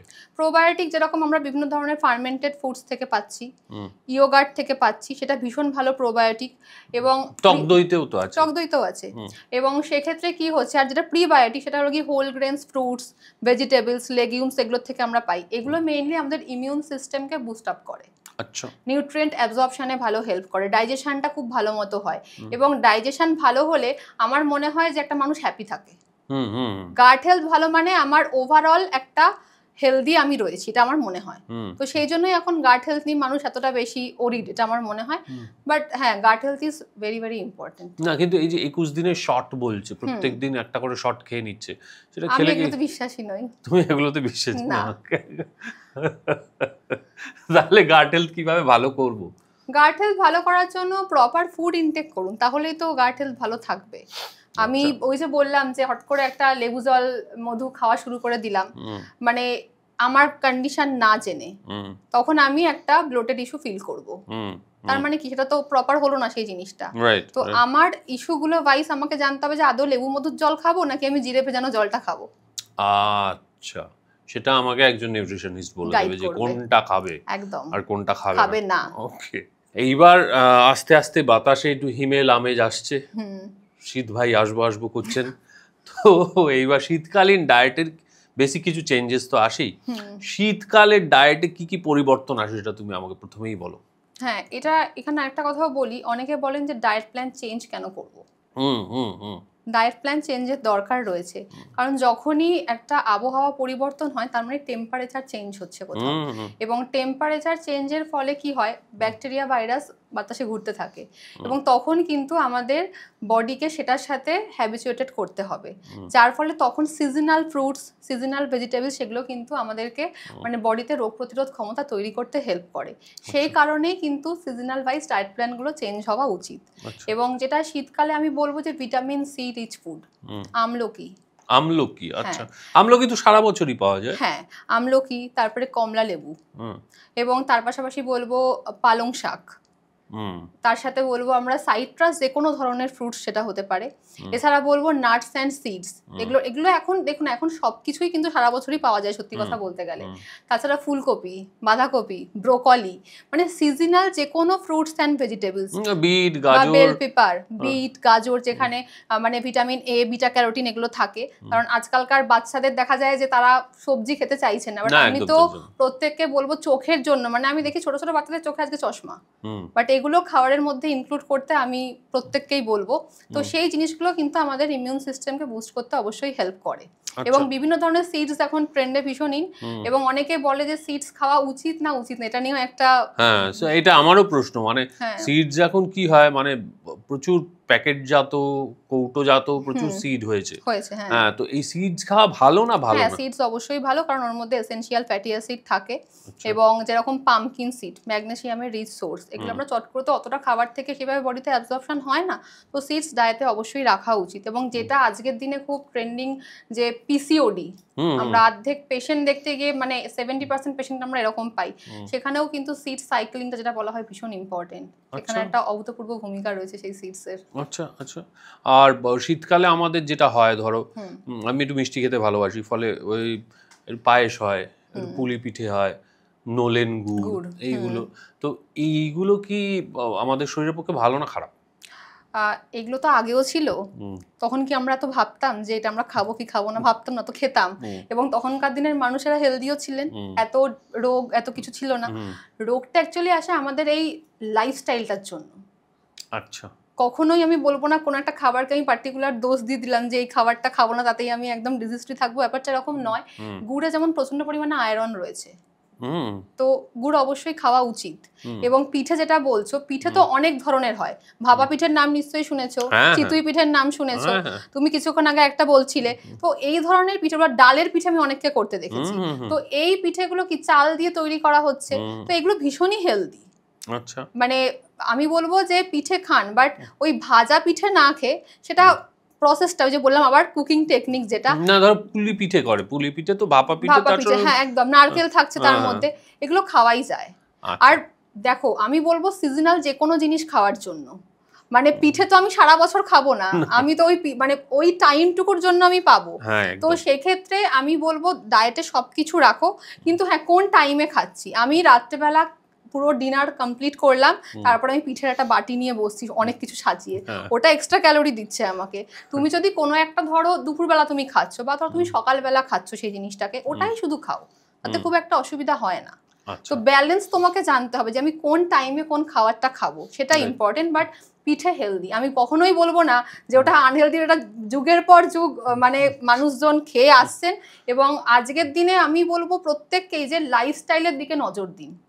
লাইফস্টাইল দিকে নজর দিলে পরে কোনো রোগই সেইভাবে কিন্তু আসবে না সেক্ষেত্রে। কারণ পিসিওডি যে আমি বললাম কিছুক্ষণ আগে, এগুলো আগে কোথায় শুনতাম আমরা, ছিল না, বাট ইদানিং শোনা যাচ্ছে। হ্যাঁ, ইদানিং এই দুটো খুব শোনা যায়, পিসিওডি, ফ্যাটি লিভার। হ্যাঁ, আর অনেকের ধারণা ফ্যাটি লিভার শুধু অ্যালকোহল খেলেই হয়, ব্যাপারটা এরকম নয়। নন অ্যালকোহলিক ফ্যাটি লিভারও কিন্তু আছে, কারণ আমরা একই জায়গায় কন্টিনিউ বসে কাজ করে যাচ্ছি, কোনো অ্যাক্টিভিটি আমাদের নেই। ফ্যাটি লিভার হলে আগে বলবো ওষুধ খাওয়ার আগে মাঠে দৌড়ান, আচ্ছা, ফিজিক্যাল অ্যাক্টিভিটি করুন, তাহলেই কিন্তু একটা প্রপার ডায়েট ফলো করুন, অবশ্যই ফ্যাটি লিভার কমে যাবে, উধাও হয়ে যাবে। এরকম প্রচুর পেশেন্ট পাই যেখানে গ্রেড 3 ফ্যাটি লিভার নিয়ে এসছে, আর তাদের কিচ্ছু নেই, নরমাল। ও আচ্ছা, মানে ওই ওয়ার্কআউট হেলদি লাইফস্টাইল। আচ্ছা, হেলথ এখন যেমন বলছে কি 30,000 স্টেপস নাকি ভীষণ ইম্পর্টেন্ট। তো এই ধরনের মানে অ্যাক্টিভ লাইফস্টাইল কি আমাদের লিভার হেলথকে ঠিক রাখতে সাহায্য করে? অ্যাক্টিভ লাইফস্টাইল অবশ্যই লিভার হেলথকে ভালো রাখে, কিন্তু আজকে আমি যদি মানে বেশিরভাগ মানুষকে কাউন্সেলিং করতে যাই, আমার তো মনে হয় 90% মানুষ করতে চায় না এক্সারসাইজ। আগেই বলবে শুধু ডায়েটটা দিয়েই রোগা হয়ে যাব, তো কোয়েশ্চেনটা এটাই থাকে, আসে আমাদের কাছে। নেক্সট চলে আসে যে মানে করবো বাট 10 মিনিটের বেশি করতে পারবো না, প্রচন্ড। হ্যাঁ, এবার সত্যি কথা বলতে গেলে অনেকের হেক্টিক শিডিউলও থাকে, হয় তাদের হয়তো হয় না, তো সেক্ষেত্রে সবাই তো ওই স্টেপসটা যে করতে পারবে এরকম তো ব্যাপার নয়। তো তাদের জন্য আমাকে অল্টারনেটিভ ওয়ে ভাবতে হবে, তখন ডায়েটটাই একমাত্র ভরসা হয়ে যায়, তখন সেই হিসেবে আমরা সেটাকে ক্যালোরিটাকে ব্যালেন্স করে দেওয়ার চেষ্টা করি। বাট কিছু মানুষ থাকে প্রচন্ড পরিমাণে ক্যালোরি মেপে মেপে খাচ্ছে, এই খেলাম কতটা ক্যালোরি খেলাম একটু দেখে নিই, ওটা ভুল। হ্যাঁ, যেই খাবারটাই খাওয়া হচ্ছে সেই খাবারটা এনজয় করে খাও। ওই খাওয়ার পরে বাবা কেন খেয়ে ফেললাম, এতটা ক্যালোরি খেয়ে ফেললাম, ওইটা করলে হবে না, তাতেও আমার স্ট্রেস বাড়ছে সেখান থেকে। ও বাবা। তো আমি যেই খাবারটাই খাচ্ছি আমি এনজয় করে খাবারটা খাবো, কোনো গিল্ট নিয়ে নয়। কোনো গিল্ট নিয়ে না। ওকে, গ্রেট। যেটা নিয়ে আমরা আগে একবার কথা বলেছি, তুমি আমাকে বলবে ইন্টারমিটেন্ট ফাস্টিং কি, এবং ইন্টারমিটেন্ট ফাস্টিং কারা করতে পারে, ইন্টারমিটেন্ট ফাস্টিং কারা একেবারেই করবে না। আচ্ছা, ইন্টারমিটেন্ট ফাস্টিং অ্যাকচুয়ালি হলো গিয়ে যেখানে 16 আওয়ার্স ফাস্টিং থাকে, 8 আওয়ার্স থাকে ইটিং উইন্ডো, তার মধ্যে আমি সব কিছু খাবো। এবারে ইটিং উইন্ডো নর্মালি যেটা আমরা দেখি ওই দুপুর 12টা থেকে রাত্রির 8টা, এর মধ্যে সবকিছু খাবার আমরা খাচ্ছি। এই প্রসেসটা যারা ওয়েট লস করতে চাইছে তাদের জন্য ভীষণই ভালো, মানে খুব হেল্পফুল সেটা। এবারে ইন্টারমিটেন্ট ফাস্টিং মানে আমি এখানেও বলি, অনেকের ধারণা আমি ওই 8 ঘন্টা যা খুশি তাই খেয়ে নেবো, ব্যাপারটা সেটা নয়। প্রপার মিল বা মেনু প্ল্যান আপনাকে করে নিতে হবে সেক্ষেত্রে। এবং কারা করতে পারবে না, যাদের গ্যাস্ট্রাইটিস প্রবলেম রয়েছে বা যারা হয়তো সুগার পেশেন্ট, যাকে ইনসুলিন নিতে হচ্ছে, সেই সব ক্ষেত্রে কিন্তু কখনোই আমি বলবো না যে আপনারা ইন্টারমিটেন্ট ফাস্টিং করুন। বাট ওই যে আবারও একই কথা আসবে যে জেনে নিন মেডিকেল ইস্যুগুলো, বা আপনার হয়তো একটা ওষুধ খাওয়ার থাকে যেটা আপনাকে খাওয়ার পরই খেতে হবে, বাট তখন হয়তো ওই উইন্ডোটা কভার করে গেছে, তখন আপনি কিভাবে করবেন সেই ফাস্টিংটা? তো ইন্টারমিটেন্ট ফাস্টিং কিছু দিনের জন্য, বা হয়তো আমার কোনো একটা প্রজেক্টের কাজ আছে আমাকে এটা হতে হবেই, সেইটুকু সময়ের জন্য ঠিক আছে। বাট লং টার্মে ইন্টারমিটেন্ট ফাস্টিং কি কোনো মানুষের পক্ষে করাটা পসিবল? সম্ভব নয়। এই যে আমি বললাম যে সোশ্যাল ইনভিটেশন সবার থাকে, আমরা সমাজের মধ্যে থাকি, তো সেক্ষেত্রেও এটা পসিবল হয় না। কিন্তু যদি একটু আর্লি ডিনার করে নেওয়া যায় সেটা অবশ্যই হেল্পফুল। আচ্ছা, আর্লি ডিনার বলতে অনেকে বলে যে সানডাউনের পর আর কিছু খাবে না। এবার আমরা আর্লি ডিনার বলতে বুঝি 8টা ইজ দ্য আর্লিয়েস্ট। হ্যাঁ, তার আগে খেলে আবার তো খিদে পেয়ে যায়, কারণ আমরা অনেক রাত জাগছি। হ্যাঁ, তো মানে আর্লি ডিনার বলতে তোমার প্রেসক্রাইবড ডিনার টাইম কিরকম হওয়া উচিত? দেখো, এখানের মানুষদের যদি আমি লাইফস্টাইল দেখি সেক্ষেত্রে আর্লি ডিনার বলতে তুমি যেটা বললে 7:30 থেকে 8টার মধ্যে করতে পারলে ভালো, কিন্তু সব ক্ষেত্রে সেটা সম্ভব হয় না। কারণ অনেক মানুষই কোয়েশ্চেন করে তাহলে কি 8টার পরে খেলে আমার কি সেটা এফেক্ট হচ্ছে না, আমার কি তাহলে ওয়েট লস হবে না? সেইভাবে হবে, কারণ প্রত্যেক মানুষের মেনু প্ল্যানটা তো আমরা সেভাবেই করে থাকি। বাট যত তাড়াতাড়ি ডিনার করতে পারবেন সেক্ষেত্রে কি হয়, তারপরে আমরা একটা অ্যাক্টিভিটির মধ্যে থাকছি, তাতে মানে ওই যে ফ্যাট জমে যাওয়া, যেটা আমরা ব্যবহৃত বলি আর কি, সেটা হয় না। কারণ আমরা প্রচুর অ্যাক্টিভিটিস করছি। লেট নাইট ডিনার করলে কি হয়, আমরা তারপরেই আর কোনো আমাদের কাজ থাকে না, আমরা হয় বসে বসে টিভি দেখছি, আদারওয়াইজ আমরা সোশ্যাল মিডিয়া ঘাঁটছি, যার ফলে কি হয় সেই যে এনার্জিটা ওটা বার্ন হওয়ার জায়গাটুকু পায় না। তো সেই কারণে আর্লি ডিনার সবার জন্য বেস্ট, সবার জন্য আমি বলবো। কিন্তু আজ যেই লাইফস্টাইলে আমরা চলছি বা যে ধরনের পেশায় সবাই যুক্ত থাকে, সবার পক্ষে কিন্তু এটা পসিবল হয় না আর্লি ডিনার করাটা। কিন্তু সেক্ষেত্রেও বলবো যে একটু যতটা সম্ভব আপনার সাধ্যমতো আগে করতে পারবেন, ততটা আগে আপনি ডিনারটাকে শেষ করে নিন। আচ্ছা, আর একটা ভীষণ কমন কথা বলা হয় ডায়াবেটিক লোকজনদের ক্ষেত্রে, নো ফাস্টিং নো ফিস্টিং, এটা খুব পপুলার একটা টার্ম। তো তুমি আমাকে বলো, যে সমস্ত মানুষের আর্লি স্টেজ অফ ডায়াবেটিস ধরো সদ্য ধরা পড়েছে, তারা সেখান থেকে নিজেদের ঠিক রাখার জন্য কি কি জিনিস মেনটেন করবে, কি কি জিনিস ফলো করবে? ফার্স্টেই বলবো যে সকালবেলা উঠে যেটা আমি বললাম খানিকক্ষণ আগে, যে মেথি ভেজানো জলটা ডায়েটের মধ্যে রাখুন, কোনো ওষুধ বাদ দিয়ে আমি বলবো, যারা একদম আর্লি স্টেজ। এরকমও পেশেন্ট পেয়েছি ফার্স্টিং নিয়ে এসছে 300-এর উপরে, বাট সে আমাকে এসে বলছে আমি ওষুধ খাবো না। ওষুধ খাবে না? না, তোমাকে এটা নর্মাল করে দিতে হবে। জাস্ট 15 to 20 ডেজ ফলো করার পরে আমি দেখছি, যখন সে আমাকে রিপোর্ট পাঠিয়েছে 98। বাপরে, এটা কি করে সম্ভব হলো? তার ফ্যামিলি বিশ্বাস করছে না যে কি করে এই চেঞ্জেসটা এলো। তো প্রপার ডায়েট অনেকটা কাজ করে। এই যে মানুষ বলে যে এক্সারসাইজ কতটা ইম্পর্টেন্ট, এক্সারসাইজ অবশ্যই ইম্পর্টেন্ট, কিন্তু ডায়েটটাই কিন্তু 70 to 80% কাজ করে। সেটা বলে অবশ্য 70-30। হ্যাঁ, একদম। ডায়াবেটিস রোগীদের ক্ষেত্রে নর্মালি আমি বলবো প্রপার একটা ফুড গ্যাপে খাওয়ার চেষ্টা করুন, বেশিক্ষণ ফাস্টিং থাকবেন না। এবং একদম যে এই যে বললাম অ্যাডেড সুগার, ওই আমরা হয়তো কোনো শরবত খেয়ে নিচ্ছি বা চায়ে চিনি খাচ্ছি, এগুলোকে অ্যাভয়েড করে রাখুন। এবং যেগুলো আপনাদের জন্য, যেরকম ওটস বলবো, ডালিয়া বলবো, কিনোয়া, বা যেটা শ্যামা চাল, আজকের দিনে শ্যামা চাল খুব ট্রেন্ডিং, যেটাকে আমরা মিলেট বলে থাকি এখন, ওটা তো মা কাকিমারা আগেকার দিনে শ্যামা চাল আর মিলেটটা এক জিনিস? হ্যাঁ। ও বাবা, লিটল মিলেট বলা হয়, অনেক ধরনের ভাগ থাকে, শ্যামা চালকে আমরা লিটল মিলেট বলে থাকি। ওটা দিয়েও কিন্তু বিভিন্ন ধরনের রেসিপি তৈরি করা যায়। শ্যামা চালের পোলাও হয়, শ্যামা চালের খিচুড়ি হয়, এই ধরনের জিনিসগুলোকে ডায়েটে রাখুন। ফাইবার রিচ খাবার একটুখানি ডায়েটের মধ্যে রাখার চেষ্টা করুন। বেশি মানে কমপ্লেক্স কার্বোহাইড্রেট বেশি খান, সিম্পল কার্বোহাইড্রেট বেশি যাবেন না। লো গ্লাইসেমিক ইন্ডেক্স ফুডগুলো আপনি ইনক্লুড করুন, কারণ যেই ফুডের গ্লাইসেমিক ইন্ডেক্স মানে যত লো থাকবে, ওটা কি তত তাড়াতাড়ি ব্লাড সুগারটাকে স্পাইক করে না সেই জিনিসটা, বাট যত গ্লাইসেমিক ইন্ডেক্স বেশি তত তাড়াতাড়ি ব্লাড সুগারটাকে স্পাইক করতে থাকে। তো সেক্ষেত্রে সেই ধরনের ফুডগুলোকে একটু সিলেক্ট করে নিন। হোল গ্রেনস, ফ্রুটস, ভেজিটেবলস, এগুলো ডায়েটের মধ্যে আপনারা ইনক্লুড করুন। তো সেটা জেনে নিয়ে সেই প্ল্যানটা বানিয়ে নিলে পরে অবশ্যই সুগারটাকে কিন্তু একদম হাতের মুঠোয় করে নেওয়া যায়, এবং ওষুধ না খেয়েও যাদের মানে একদম আর্লি স্টেজ কন্ট্রোল করা যায়, পুরোপুরি নির্মূল হয়ে যায়। আচ্ছা, যাদের প্রেশার বেশি তারা রেড মিট খেতে পারে? হাই প্রেশার থাকলে দেখুন, রেড মিট সবার বাড়িতে তো রেগুলার হয় না। না, সপ্তাহে একদিন তো হয়। সপ্তাহে একদিন বলবো না কখনোই, মাসে একদিন আপনি খেতে পারেন। মাসে একদিন? মানে মাসে 2 দিন যদি হয়? ওটাও কোয়ান্টিটি। আমি মাসে 2 দিন খাচ্ছি মানে আমি পুরো সেই এক বাটি সাজিয়ে 8-9টা পিস নিয়ে বসে পড়লাম, ওইটা করলে পরে হবে না। কোয়ান্টিটি বুঝে খেলে অবশ্যই ইনক্লুড করতে পারেন। কোয়ান্টিটি মানে কি ওই 2 পিস? 2 পিস, হ্যাঁ 2 পিস, দুটো বড় বড় যদি পিস করে না তাহলে হতে পারে। এখন বলা হচ্ছে যে হেলদি সেক্স লাইফের সঙ্গে ডায়েট ওতপ্রোতভাবে জড়িত, ইজ ইট রাইট? হ্যাঁ, ইয়েস। কিভাবে লিবিডোকে বুস্ট করা সম্ভব? হ্যাঁ, কিছু ফুডস রয়েছে, যেরকম আমি ফার্স্টেই বলবো healthy fats, nuts and seeds, avocado, banana, pomegranate, ginger, garlic, lean meat and fish. আদা রসুনও লিবিডো বুস্ট করে? হ্যাঁ, আচ্ছা, জিঞ্জার গার্লিকও হয়। তাছাড়া হলো গিয়ে lean meat and fish. Lean meat কারে কয়? লিন মিট যেরকম হলো গিয়ে খুব একটা মানে কি বলবো, আমরা যখন মাটন বা চিকেন খাচ্ছি, ঠিক আছে, সেই ক্ষেত্রে চিকেনের আমরা বলি ব্রেস্ট পোর্শনটা নেওয়ার জন্য, লেগে ফ্যাটটা বেশি থাকে। আচ্ছা, মানে ব্রেস্ট পোর্শন মানে সলিড মাংস, প্রোটিনটা পাওয়া যায় ওখান থেকে, সেটা। আর এছাড়া তো ফ্রুটস অ্যান্ড ভেজিটেবলস, এগুলো ডায়েটে ইনক্লুড করতেই হবে, সেটা সিজনাল যেগুলো থাকে সেই ওয়াইজ কিন্তু অবশ্যই বুস্ট করা যায় লিবিডোকে। শীতকাল হলেই স্কিন শুকোতে আরম্ভ করে, সারা শরীর মানে ঠোঁট ফাটতে আরম্ভ করে, ড্রাই হতে আরম্ভ করে স্কিন। তো ন্যাচারালি কি কি ফুড খেলে এই স্কিনের আর্দ্রতাটাকে মেনটেন করা যায়? আর্টিফিশিয়ালি তো আমরা বাইরে থেকে ধরো লোশন, ময়েশ্চারাইজার এগুলো অ্যাপ্লাই করি, কিন্তু ন্যাচারালিও ভেতর থেকেও কি নিজেকে? প্রথমেই যেটা বলবো, আমরা জল কম খাই। জল? আচ্ছা, শীতকাল হলেই আমাদের জল খাওয়ার টেন্ডেন্সিটা কমে যায়, এবং কোনো মানুষ তো সারাদিনে বোধহয় 500 ml জলও খান না, এরকমও দেখা যায়। তো জলটা ভীষণ ইম্পর্টেন্ট, বডিকে হাইড্রেটেড রাখতে হবে যেভাবেই হোক না কেন, তাতে কিন্তু স্কিন অনেক ভালো থাকে।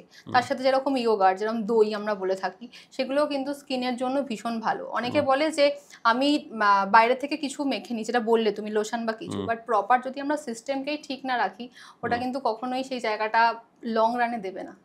আচ্ছা, তো সেক্ষেত্রে কি করতে হবে? জল বেশি করে খেতে হবে? জল বেশি করে খেতে হবে আমি বলবো। আর দইটা সবসময়, অনেকের দই নিয়ে একটা কনসেপ্ট থাকে যে শীতকালে দই খাবো না, গরমকালে দই খেলে, শীতকালে দই খেলে ঠান্ডা লেগে যায় বলে। এটা একদমই ভুল ধারণা। শীতকালে দই খেলে ঠান্ডা লাগে না। দই যদি কেউ এখন একদম ফ্রিজ থেকে ডিরেক্ট বার করে নিয়ে খাচ্ছে, সেক্ষেত্রে ঠান্ডা লাগতে পারে, কিন্তু নর্মাল টেম্পারেচারে এনে যদি আমরা দই খাই, সারা বছর দই খাওয়া যায়। কারণ এতটাই ভালো, দই গাট হেলথকেও যেরকম ভালো রাখে এবং স্কিনের জন্য কিন্তু দই ভীষণই ভালো। এবং ছোট থেকে বড়, মানে ছোট বাচ্চাও কিন্তু খেতে পারে। আমি তো বলি মোটামুটি 3-4 ইয়ার্স তাদের হচ্ছে বাচ্চাদের, তাদেরকেও দই দিন আপনারা। আচ্ছা, এবং অবশ্যই চিনি অ্যাড করে না। টক দই মানে আমি খানিকটা চিনি মিশিয়ে নিলাম সেই দইয়ের মধ্যে, দেন আমি খুব ওটাকে খাচ্ছি রসিয়ে, ওটা নয়। আপনি টেস্টটাকে এনহান্স করার জন্য ভাজা মশলা ইউজ করুন, বিট নুন সামান্য ইউজ করুন, কিন্তু চিনি দিয়ে নয়। চিনি দিয়ে নয় না। আচ্ছা, মা ঠাকুমারা চিরকাল বলে এসছেন শীতকাল পড়লো মানে একটু আদা, তুলসী এবং মধু মিশিয়ে খাও। Is it good for health? যেটা আমরা এখন বলি কাড়া। কাড়া তো ওই জলে ফুটিয়ে খায়। হ্যাঁ, না ওটা বলতো যে জাস্ট ওইটা একটু থেতো করে হ্যাঁ তুলসী সেটাও পাতা। খাওয়া যায়, কারণ ওটার একটা অ্যান্টি অক্সিডেন্ট, তারপরে প্রপার্টি রয়েছে, অ্যান্টি ব্যাকটেরিয়াল প্রপার্টি থাকে, অ্যান্টি ইনফ্ল্যামেটরি প্রপার্টি রয়েছে, যেটা খেলে কিন্তু ভীষণই ভালো। মানে তুলসী পাতা যেরকম আমরা বলি যে মধু দিয়ে একটুকুনি খেয়ে নেওয়ার জন্য, বা আদা অনেক সময় বলি যে একটুকুনি গুড় দিয়ে অনেকে খায়, বা কাঁচা হলুদ, এটাও কিন্তু ভীষণ ভালো, কাঁচা হলুদ গুড় দিয়ে খালি পেটে সকালবেলা খাওয়া হচ্ছে। আর একটা বলবো দারচিনি মধু। দারচিনি মধু? আচ্ছা, মধু নেওয়া হলো, সেটা অবশ্যই অর্গানিক হানি হলেই ভালো হয়। তার মধ্যে দারচিনি গুঁড়ো করে আমরা দিলাম, দিয়ে ওটাকে আমরা খেয়ে নিলাম ইনস্ট্যান্ট। ওটা বডিতে একটা হিট প্রডিউস করে, যার ফলে কিন্তু যদি কোনো সময় আমাদের জমা কফ থেকে যায় বডির মধ্যে, ওটা কিন্তু বার করে দেয়।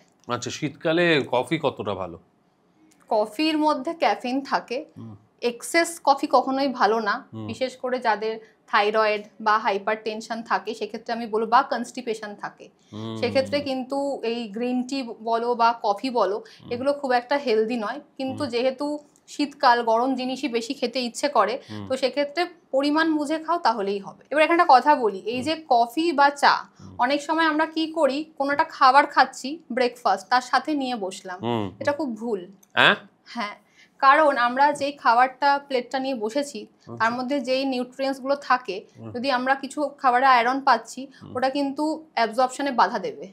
ও তাই নাকি? যেই ক্যাফেইনটা থাকে তার মধ্যে। না, আমরা যেমন ধরো সকালবেলা গেলাম টোস্ট, অমলেট, কলা খেয়ে কিছু নিউট্রিয়েন্টস কিন্তু অ্যাবজর্পশনে বাধা দেয়, যেটা ক্যাফেইন বা চায়ের মধ্যে ট্যানিন থাকে। তো সেই কারণে 15 থেকে 20 মিনিট একটা গ্যাপ দাও। 15-20 মিনিট গ্যাপ সাথেই নিয়ে বসে আমি বেশিরভাগ মানুষকে দেখেছি ব্রেকফাস্টের সাথেই চা বা হয়তো চা রুটিই খাচ্ছেন তারা। তো সেটা না করে আমার মনে হয় 10 মিনিট বা 15 মিনিট গ্যাপ দিয়ে তারপরে সেটা খেলে পরে সেটা বেস্ট। আচ্ছা, বলে যে ব্ল্যাক কফি খেলে লিভার ভালো থাকে। হ্যাঁ, ফ্যাটি লিভারের জন্য ব্ল্যাক কফি ভীষণ ভালো। এটা সত্যি? এটা সত্যি, হ্যাঁ। আচ্ছা, ব্ল্যাক কফি ফ্যাটি লিভারের জন্য ভালো। আমি ওটাই বললাম যে বিভিন্ন মেডিকেল ইস্যুর জন্য এক একটা খাবার বেস্ট হয় সেক্ষেত্রে। তো যেরকম আমি বললাম থাইরয়েডে কফি খেতে আমরা বারণ করছি, কিন্তু এদিকে আমরা ফ্যাটি লিভার থাকলে কিন্তু ব্ল্যাক কফি খেতে বলছি। এবার ধরো কারোর থাইরয়েড ফ্যাটি লিভার দুটো একসাথে রয়েছে, সে কি করবে? একদিকে বারণ, একদিকে হয়ে, তো সেটা পরিমাণ বুঝে খেতে হবে। সেটা আমরা বলে দিই যে কতটা খেতে হবে বা কোন সময় খেতে হবে। যে একজন ফ্যাটি লিভার যার হয়েছে যে মানুষের, তিনি কিভাবে রিকভার করার জন্য কি করবেন? ফ্যাটি লিভার রিকভারি করার জন্য ফার্স্টেই বলবো একটু ওয়ার্কআউট করুন। ওয়ার্কআউট করলাম, হ্যাঁ, নাম্বার 1 ওয়ার্কআউট। নাম্বার 2 হলো গিয়ে যত হোল গ্রেনস, ফ্রুটস, ভেজিটেবলস, এগুলোকে ডায়েটের মধ্যে বেশি ইনক্লুড করুন। Processed food, alcohol, sugary foods, এগুলোকে একটু সাইডে সরিয়ে দিন। অবশ্যই চিটমিল করুন, আবারও বলবো, কিন্তু সেটা বুঝে করুন। সপ্তাহে একদিন চিটমিল না রেখে মাসে 2টো চিটমিল রাখুন।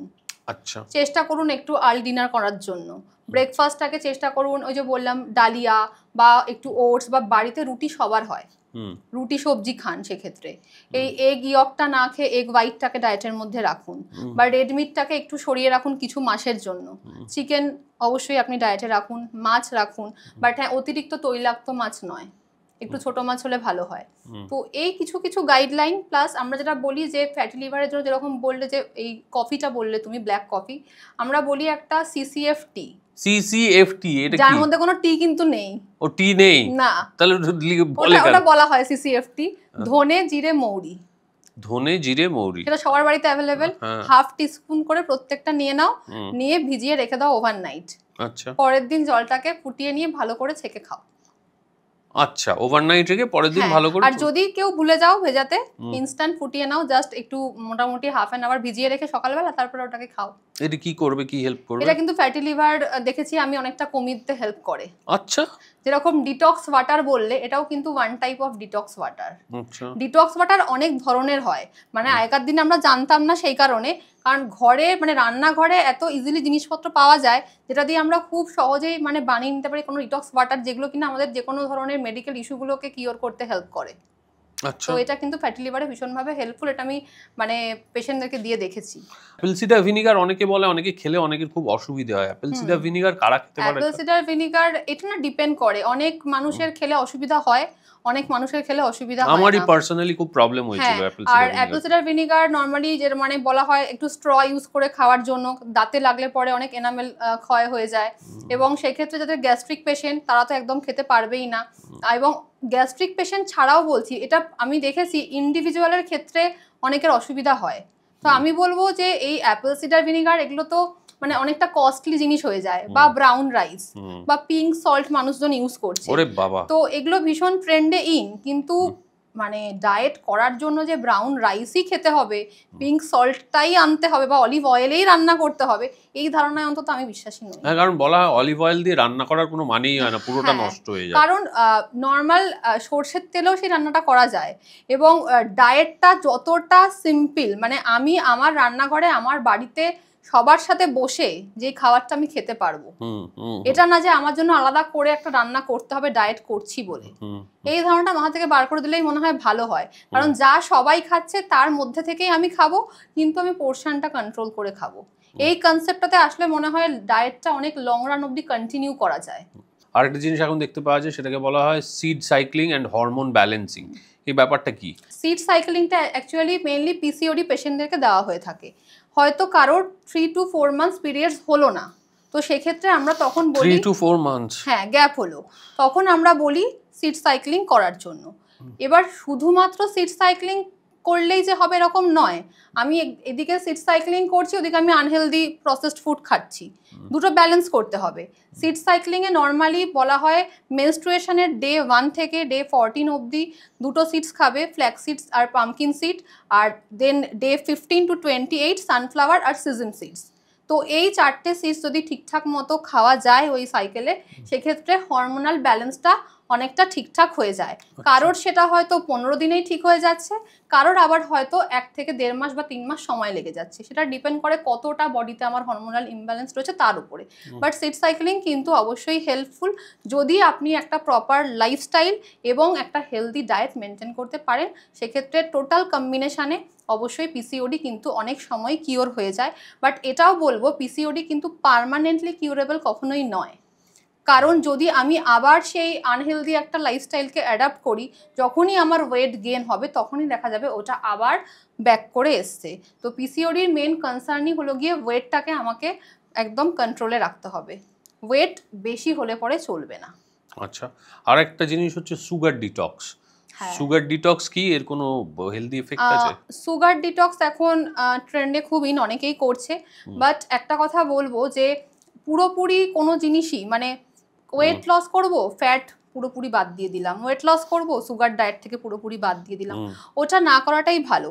সুগার ডিটক্সে নর্মালি কি করা হয়, অ্যাডেড সুগারগুলো বা অনেক দিন ধরে সুগারটাকে ইনটেকটাকে স্টপ করে দেওয়া হলো, সেক্ষেত্রে কিন্তু অনেক মানুষের ফ্যাটিক হতে পারে, অনেকেই একটু মানে উইকনেস দেখা দেবে শরীরের মধ্যে।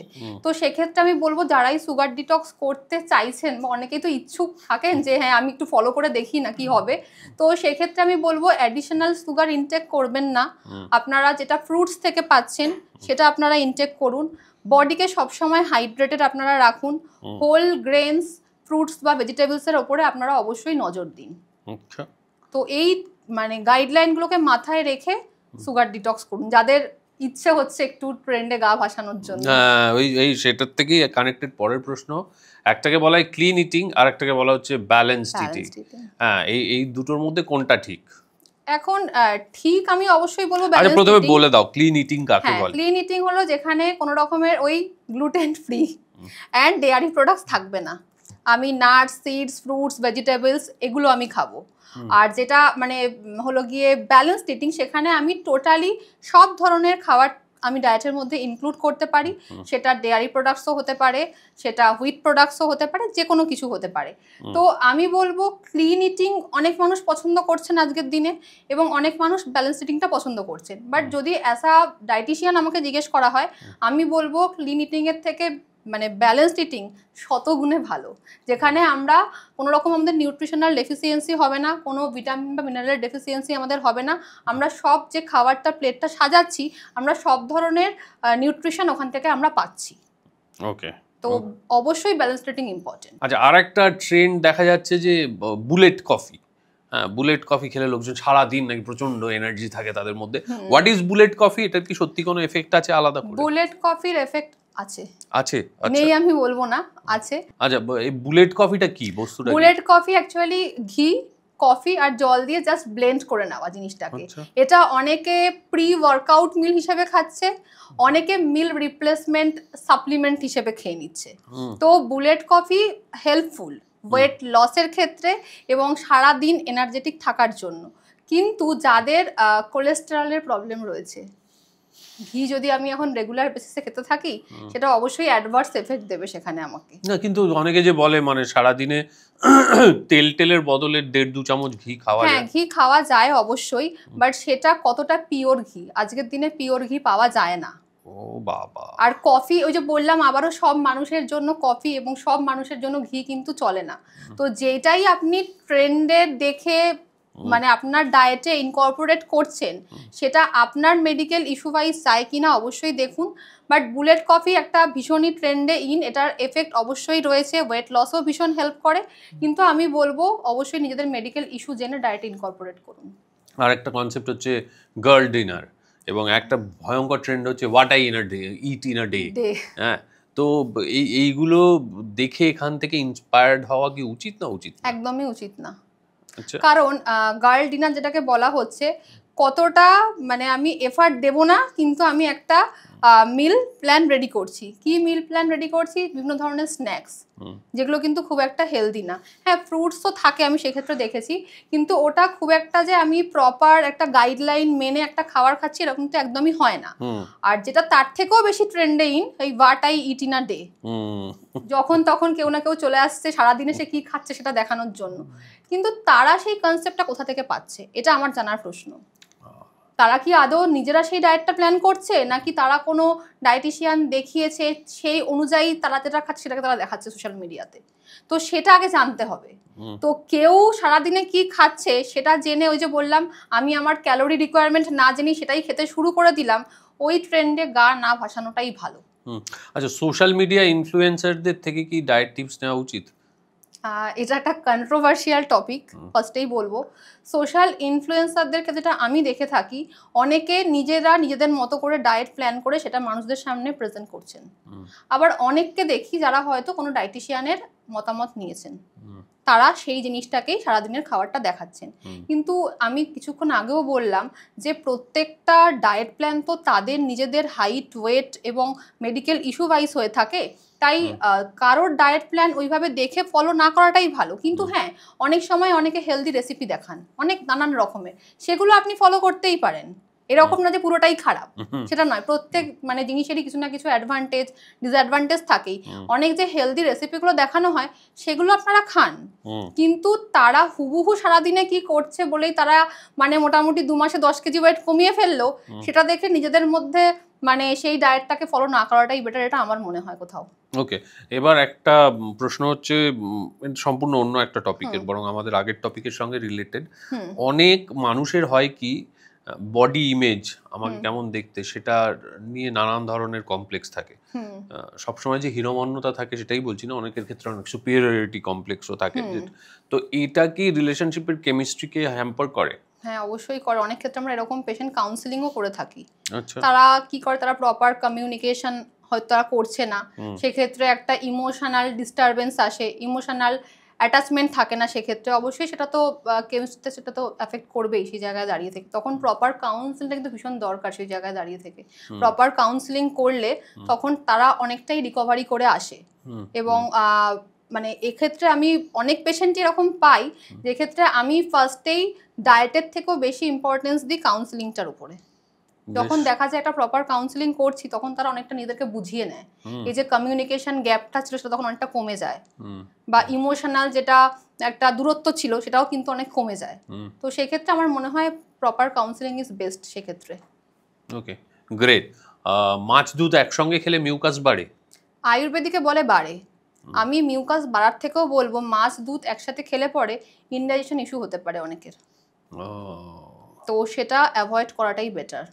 আপনি হ্যাঁ মাছ খেলেন, তার মানে মোটামুটি 1 ঘন্টা পরে আপনি দুধ খান, সেটা আলাদা ব্যাপার, কিন্তু একসাথে কম্বাইন না করাটাই বেটার। আচ্ছা, কোন কোন খাবার কাফ বাড়িয়ে দেয় যেগুলোকে অ্যাভয়েড করা যায়? সেক্ষেত্রে বলবো ডেয়ারি প্রোডাক্টস হতে পারে, সেটা খুব spicy food, acidic food, processed foods বা অ্যালকোহল। অ্যালকোহল? হ্যাঁ হয়। আচ্ছা, কাফ বাড়ায়।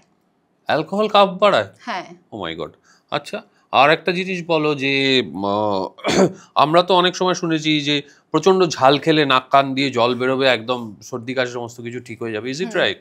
সেটা টেম্পোরারিলি, নট পার্মানেন্টলি। টেম্পোরারিলি আমরা কোনো একটা খুব ঝাল খাবার খেলাম, তখন একটা রানিং নোজ চলে আসে, সেক্ষেত্রে তো ওটা মনে হয় খানিকক্ষণের জন্য আমি একটু হালকা হয়ে গেলাম, হ্যাঁ রিলিফ লাগছে। সেটা কোনো মানে স্যুপ হতে পারে, বা হয়তো কোনো ধরনের ঝাল কোনো একটা খাবার হলো, কিন্তু সেটা কিন্তু পার্মানেন্টলি কখনোই কন্ডিশনকে কমায় না। কমায় না, ওটা টেম্পোরারিলি ওটা হয় খানিকক্ষণের জন্য, বাট তাহলে পার্মানেন্টলি সর্দি কাশি থেকে বাঁচার জন্য, সর্দি কাশি গলা খুশখুশি সব আমি থেকে বলবো যে এই যে কারা যেটা আমরা বলে থাকি আগেকার দিনের মা ঠাকুমারা করতেন, কারাটায় কি কি দিতে হয়? কারায় নরমালি যেটা বাড়িতে খুব ইজিলি পাওয়া যায়, আদা সবার বাড়িতে থাকে, আদা, গোলমরিচ, লবঙ্গ, এলাচ, দারচিনি সব দিয়ে ভালো করে ফুটিয়ে নেওয়া হলো জিনিসটাকে, তারপর নামানোর আগে একটু তুলসী পাতা আর একটু মধু জাস্ট মিশিয়ে নিলেই ওটা মানে যদি যারা চা খাচ্ছেন, চা খাওয়ার হ্যাবিট রয়েছে, যদি সারাদিনে ফ্লাস্কে আপনি করে রেখেও দেন, মাঝে মধ্যে ওটা খেলে গলাটা ভীষণ আরাম দেয়। যারা কনস্টিপেটেড, মানে এটা ভীষণ মেজর প্রবলেম, কনস্টিপেশনের সমস্যা প্রচুর মানুষের আছে। হ্যাঁ, তো এই কনস্টিপেশনের হাত থেকে মুক্তি পাওয়ার কি কি উপায়? এবার তোমাকে একটা কথা বলি, কনস্টিপেশনের সমস্যা তুমি বললে প্রচুর মানুষের আছে। যাদের কনস্টিপেশন নেই, অনেক ক্ষেত্রে দেখা যায় এমন ডায়েট প্ল্যান নিজেরা ফলো করেছে ইউটিউব গুগল দেখে যে ওই প্রবলেমটা চলে এসছে। ঠিক আছে, তো সেক্ষেত্রে আমি বলবো কনস্টিপেশনের জন্য যেটা একদম বিগ নো, সেটা হলো গিয়ে গ্রিন টি, সিনামন, দারচিনি, আদা, আচ্ছা, এই জিনিসগুলোকে একটু অ্যাভয়েড করতে পারলে ভালো। বেশি ফাইবার রিচ ফুড খেতে হবে। তার পাশাপাশি যেটা হলো গিয়ে কলাটা ভীষণ ভালো, পাকা পেঁপে, তরকার ডাল, হ্যাঁ ভেন্ডি, যেটা আপনি হ্যাঁ সেদ্ধ খান বা তরকারি করে খান, যেটাই খান না কেন, এগুলো একটু ডায়েটে রাখার চেষ্টা করুন। হোল ফ্রুটস খান, ওই ফ্রুট জুস না, ক্যান ফুড খুললাম আর খেয়ে ফেললাম ফ্রুট জুস, ওইটা নয়। হোল ফ্রুট খেলে আমাদের ফাইবারটা আমাদের বডিতে যায়, বাট যখন জুস করে নিচ্ছি ওটা কিন্তু পুরো ফাইবারটাই বেরিয়ে চলে গেল। এটা বাচ্চাদের ক্ষেত্রেও আমি বলি, অনেকে আছে বাচ্চাদেরকে জুস করে দিয়ে দিচ্ছে বা হয়তো প্যাকেট জুস কিনে দিচ্ছে, ওটা একদম করবেন না। তো এই জিনিসগুলো একটু মাথায় রাখলে পরে আশা করি ওই প্রবলেমটা হবে না, অনেক সময় ঠিকও হয়ে যায়। এবং আরেকটা আমি বলবো ডিটক্স ওয়াটার, যেটা দেখবেন গোন কাতিরা পাওয়া যায়, কিন্তু এটা কতিলা বলা হয়। কতিলা, হ্যাঁ কতিলার জল কিন্তু ভীষণ ভালো কনস্টিপেশনের জন্য। হ্যাঁ, আর তার পাশাপাশি তেজপাতা সবার রান্নাঘরেই অ্যাভেলেবেল থাকে, 2টো তেজপাতা ওভারনাইট সোক করে রেখে দেওয়া হলো, পরের দিন জলটাকে জাস্ট ফুটিয়ে নিয়ে, যদি ফোটাতে নাও পারেন নর্মালি জলটা খেয়ে নিন ছেঁকে নিয়ে, তাতেও কিন্তু কনস্টিপেশনের ইস্যুটা অনেকটাই সলভ হয়ে যায়। মানে তেজপাতার জল জাস্ট? তেজপাতার জল। আচ্ছা, হোয়াট আর সুপারফুড মানে তো এখানে অনেক কিছুই হতে পারে, যেরকম ফার্স্টে আমি বলি যে যেটা থেকে আমরা ওমেগা 3 ফ্যাটি অ্যাসিড পাই, বিভিন্ন ধরনের হেলদি নাটসটা একটা সুপারফুডস হতে পারে, বা যেরকম আমরা বলতে পারি যে হোল লেগিউমস, সেটা একটা সুপারফুড। Moringa superfood. মরিঙ্গাটা কি বস্তু? মরিঙ্গা হলো গিয়ে সজনে পাতা। আচ্ছা, সজনে পাতা নিয়ে অনেক কনসেপ্ট আছে, যেরকম মরিঙ্গা এখন খুব ট্রেন্ডে যাদের হাইপার টেনশন থাকে, আমরা বলি মরিঙ্গা মানে বা পাতাটা আর কি একটু রোস্ট করে নিয়ে খেলে পরে ডায়েটে অনেকটা কিন্তু ব্লাড প্রেশারটাকে নিয়ন্ত্রণে রাখে, সুগার নিয়ন্ত্রণে অনেকটা হেল্প করে, এটা ওয়েট ম্যানেজমেন্টে হেল্প করে। তো মরিঙ্গা কিন্তু একটা সুপারফুড, অনেকটা তার বেনিফিটস কিন্তু রয়েছে। একটা কমন কনসেপ্ট আছে, রাতে ভাত খেও না, রুটি খাও, রাতে ভাত খেলে মোটা হয় না, এটা পুরোপুরি ঠিক আমি বলবো না। রাতে ভাত খেলেই মোটা হবে সেটা কখনোই নয়, এটা কিছুটা হলেও ভুল কনসেপ্টটা। ভাত খেলে নর্মালি কি হয়, কোন একটা সবজি ভালো হয়েছে খুব খেতে রান্নাটা, তখন আমরা পরিমাণটার মাথায় রাখি, আর একটু ভাত দাও, ওই একটু একটু করে খেতে খেতে পরিমাণটা কতটা খেয়ে ফেললাম সেটা আমরা বুঝতে পারি না। তো সেক্ষেত্রে অতিরিক্ত পরিমাণে খেলে পরে অবশ্যই সেটা মানে হেলদি না। কিন্তু যদি একটু ওই যে বললাম টাইমে, যে আমি 8টার মধ্যে প্রপার একটা ডিনার আমি করলাম, যদি আমি পরিমাণ মতো রাইস খাই, তার সাথে একটা প্রোটিন রাখি বা একটা ভেজিটেবলসের প্লেট রাখি, তো অবশ্যই সেটা হেলদি, সেক্ষেত্রে কখনোই তুমি মোটা হবে না। না, তুমি কি প্রথমেই বলছো যে তাহলে যতটা ভাত আমার আছে অ্যালাউড, সেই ভাতটা পুরোটা একবারে একটা জায়গায় নিয়ে বসবে? একদম, মানে আলাদা করে ওই ভাতের কন্টেনারটা সামনে নিয়ে বসবে না, যে আমার ইচ্ছা হলো আমি আরেকটু ভাত একটু 2 চামচ বাড়ালাম, সেটা যাতে না হবে না, বাট ওটাই অনেক কিছু হবে। যেরকম আমি বলছি একটা এক্সাম্পল, বিস্কিট। বিস্কিট সবাই খুব ভালোবাসে তো খেতে, তো বলবে সকালবেলা ব্রেকফাস্টে কি খেয়েছো, 1 কাপ চা, 6টা বিস্কিট, 2টো বিস্কিট একটা রুটির ক্যালোরি সমান। ও তাই? হ্যাঁ। আচ্ছা। তো আর বিস্কিট খুব একটা হেলদি নয়, কিন্তু আমি দেখি কাউন্সিলিং করতে গিয়ে বেশিরভাগ মানুষ মুঠো মুঠো বিস্কিট খাচ্ছেন, বলছে আমি তো অন্য কিছু খাচ্ছি না, আমি শুধু বিস্কিটটাই খাচ্ছি, কিন্তু কতটা হেলথের জন্য একদমই ভালো না ওই জিনিসটা।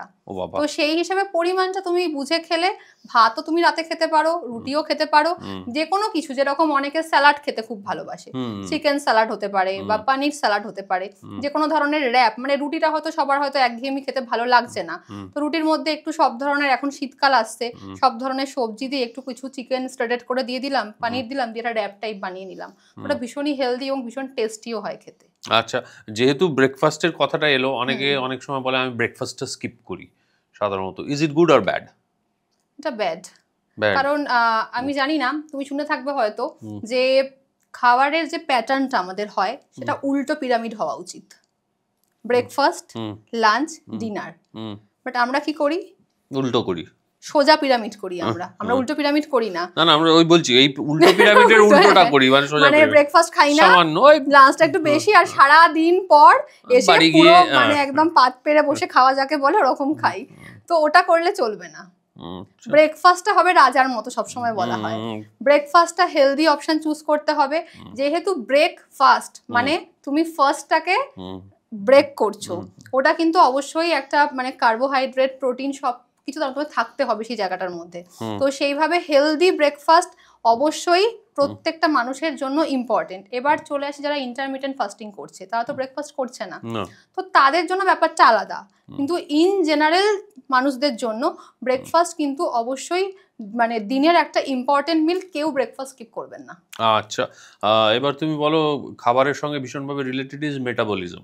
কিভাবে খাবারের মাধ্যমে মেটাবলিজমকে বাড়ানো যায়? মেটাবলিজম বাড়ানো যায় টোটাল ওভারঅল আমি খাওয়ার বলছি না, যেরকম বলবো যে প্রপার একটা ডায়েট প্ল্যান এবং তার পাশাপাশি এক্সারসাইজ, যে কোনো কার্ডিও এক্সারসাইজ, সেটা জুম্বাও হতে পারে, বা আমি হয়তো হাঁটছি, হাঁটাটা অবশ্যই সেরকম হতে পারে, মানে এরকম নাকি আমি আস্তে আস্তে হাঁটছি ওরকম নয়, তো যে কোনো ধরনের মানে কার্ডিও এক্সারসাইজ বা ওয়াকিং, এগুলো কিন্তু মেটাবলিজম রেটকে বাড়ায়।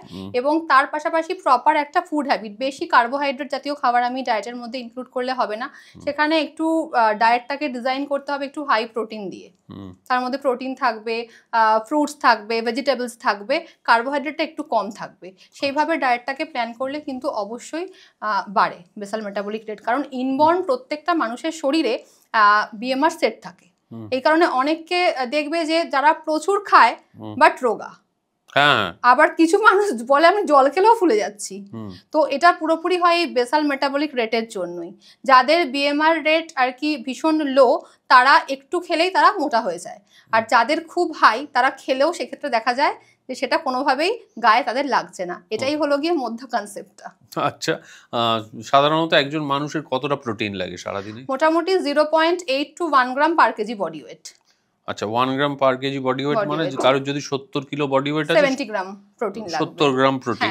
এবার সেটা ভ্যারি করে, যদি কারোর কোনো মেডিকেল ইস্যু থাকে কিডনি পেশেন্ট সামান্য, তার তো সেটা রিকোয়ারমেন্ট হবে না, অবশ্যই সেটা কমিয়ে দিতে হবে। তো সেটা মানে এটা ইন জেনারেল, বাট যদি কারোর মেডিকেল ইস্যু থাকে সেক্ষেত্রে অবশ্যই সেটা ভ্যারি করে। আচ্ছা, আর তা নইলে ওই 1 গ্রাম পার কেজি ধরে করতে হবে। সাধারণত অনেকেরই বলা হয় 70 গ্রাম প্রোটিন খাওয়া একটু ডিফিকাল্ট, অনেকটা খাবার খেতে হবে তবে 70 গ্রাম প্রোটিন হয়। তো অনেকে সেক্ষেত্রে সাপ্লিমেন্টস খায়, সাপ্লিমেন্ট জলেগুলো খেয়ে নেয়। তো তুমি আমাকে বলো সাপ্লিমেন্ট কি শুধুই মানে ওই দেখনদারি, না সাপ্লিমেন্ট সত্যি সত্যি কাজ করে? সাপ্লিমেন্ট নিয়ে অনেক তর্ক বিতর্ক আছে ব্যাপারটা নিয়ে, বাট সব সাপ্লিমেন্ট যে উপকারী আমি এটা বলবো না, আবার সব সাপ্লিমেন্ট যে খারাপ সেটাও আমি বলবো না।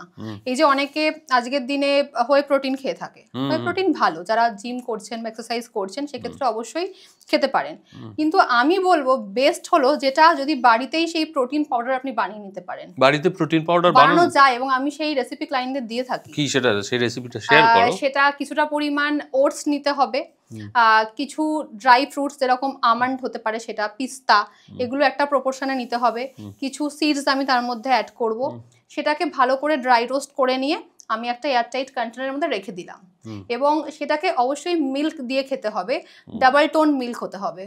আচ্ছা, কখনোই কিন্তু ওই মানে ফুল ফ্যাট মিল্ক নিয়ে নিলাম এরকম নয়।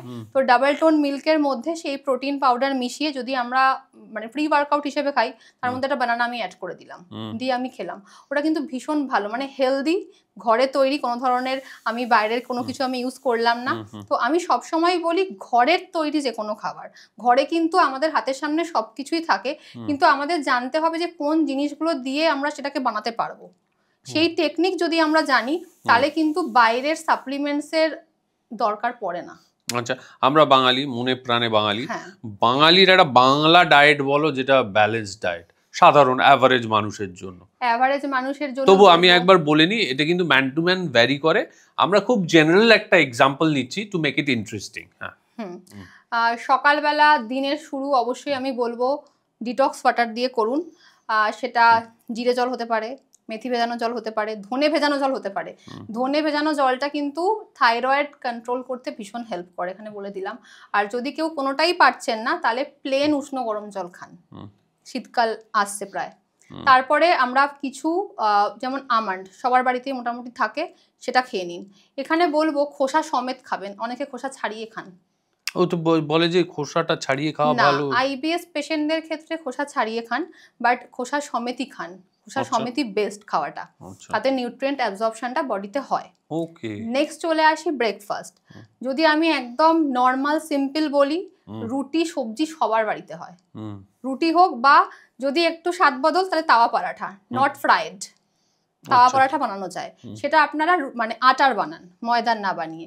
পোহা যেরকম চিড়ের পোলাও, এটা খুব মানে সবার বাড়িতেই মোটামুটি হয়ে থাকে। সুজি সবার বাড়িতে অ্যাভেলেবেল থাকে, সুজির পোলাও, যেটা ঝাল সুজি পোলাও হয়ে থাকে, মিষ্টি সুজি না, এটা আপনি ডায়েটের মধ্যে রাখুন। নেক্সট চলে আসি মিড মর্নিংয়ে যে কোনো একটা ফ্রুটস আপনি খেতে পারেন, বাট সিজনাল ফ্রুটস খাওয়ার চেষ্টা করুন, আমি সবসময় বলবো। লাঞ্চে রাইস রাখুন, এবং অবশ্যই রাখবেন যেটা, সেটা হলো কি যে কোনো একটা প্রোটিন আইটেম। যদি কেউ ননভেজ খাচ্ছেন, ফিশ রাখুন, চিকেন রাখুন, এগ রাখুন, আদারওয়াইজ সয়াবিন, পনির এগুলো রাখুন। হ্যাঁ, এখানে যাদের থাইরয়েড তারা কিন্তু সয়াবিনটা অ্যাভয়েড করারই চেষ্টা করবেন। সাথে প্রোটিন হিসেবে ডাল থাকতে পারে, একটা সবজি তো অবশ্যই থাকবে, সেটা মিক্সড ভেজও হতে পারে বা নর্মাল যে কোনো একটা সবজিও হতে পারে। তার সাথে যেটা মাস্ট রাখবেন সেটা হলো টক দই, যেটা আমি আগেই বললাম গাট হেলথের জন্য ভীষণ ভালো, বাট চিনি ছাড়া, চিনি দিয়ে নয়। ইভিনিং স্ন্যাক্সে হালকা কিছু, যেই টিটা প্রেফার করেন, অনেকে গ্রিন টি প্রেফার করেন, অনেকে নর্মাল লিকার চা প্রেফার করেন, বাট লিকার চা চিনি ছাড়া খাওয়াটাই ভালো। মেডিকেল ইস্যু থাকুক না থাকুক, চিনি দিয়ে না খাওয়াটাই বেটার। তার পাশাপাশি মুড়ি সবার বাড়িতে অ্যাভেলেবেল থাকে, মুড়ি, চিড়ে, ছোলা ভাজা, এগুলো খুব সিম্পল ডায়েটের মধ্যে, এগুলো রাখতে পারেন। আর তার পাশাপাশি আমি বলবো রাতের খাবারটা আমি যেটা বললামই একটু আগে করার চেষ্টা করুন, রুটি খান বা ভাত খান, সাথে একটা সবজি আর একটা প্রোটিন আইটেম অবশ্যই রাখুন। তো এইভাবে ডিজাইন করে নিলে পরে ডায়েট মেনুটাকে আশা করি আপনারা হেলদি থাকতে পারেন। আচ্ছা, সন্ধ্যেবেলা কি ফল খাওয়া যায়? এটা ডিপেন্ড করে, অনেকের সন্ধ্যেবেলা ফল খেলে অ্যাসিডিটির প্রবলেম হয়। তো আমরা নর্মালি বলে থাকি যে ভরা পেটে ফল, তো সেক্ষেত্রে মিড মর্নিংটা মানে ফ্রুটস খাওয়ার বেস্ট অপশান। আদারওয়াইজ লাঞ্চ করা হয়ে গেল, মোটামুটি ওই 4 4টে নাগাদ আপনি খেতে পারেন। ডিনারে ধরো শুধু ফল খেলাম, ডিনারে ফল বলতে এখন যেটা বেশিরভাগ মানুষ করে থাকে পাকা পেঁপে খাচ্ছে, এটা আমি খুব ট্রেন্ডে দেখছি, যেটা করলে পরে কিন্তু ওয়েট লসে ভীষণ হেল্প হয়। কিন্তু সেটাও আবার বলবো সবার জন্য নয়। অনেকের দেখা যায় খিদে পেয়ে যাচ্ছে, অনেকের দেখা যাচ্ছে পাকা পেঁপে খাওয়ার পরে আবার এক বাটি ডিনার অন্য কিছু নিয়ে এসে বসে পড়ছে। তো যদি সেটা আপনার জন্য শুট হয় সেটা আপনি খান, কিন্তু ওই যে আবার বলবো ট্রেন্ডে গা ভাসাবেন। ইদানিং আর একটা খুব ট্রেন্ড, এটা আমাদের একজন ক্যামেরাম্যান বন্ধু গোপাল বলল যে এবিসি জুস। এবিসি জুসটা কি বস্তু? A for apple, apple, B for beetroot, আচ্ছা, সি ফর ক্যারট। ও বিট, গাজর, আপেল, গাজর, এই তিনটে একসঙ্গে? হ্যাঁ, কুচিত খেতে হবে তো। হ্যাঁ, আমার তো একদম ভালো লাগে না খেতে পার্সোনালি, বাট অনেকে স্কিন গ্লোয়িং এর জন্য বলেন যখন যে না আমি ন্যাচারালি স্কিনটাকে গ্লো করব, তো সেক্ষেত্রে এবিসি জুস এখন ট্রেন্ডে ভীষণই, সেটা খাওয়া যেতেই পারে। পুরো জিনিসটাকে ভালো করে মিক্সিতে ব্লেন্ড করে নিই, তারপরে ছেঁকে নেওয়া যেতে পারে, সেই জিনিসটা করে খাওয়া যায়। এটা মানে মিড মর্নিংয়ে খাওয়া যেতে পারে, অথবা অনেকে ব্রেকফাস্টেও এবিসি জুস নিয়ে থাকেন।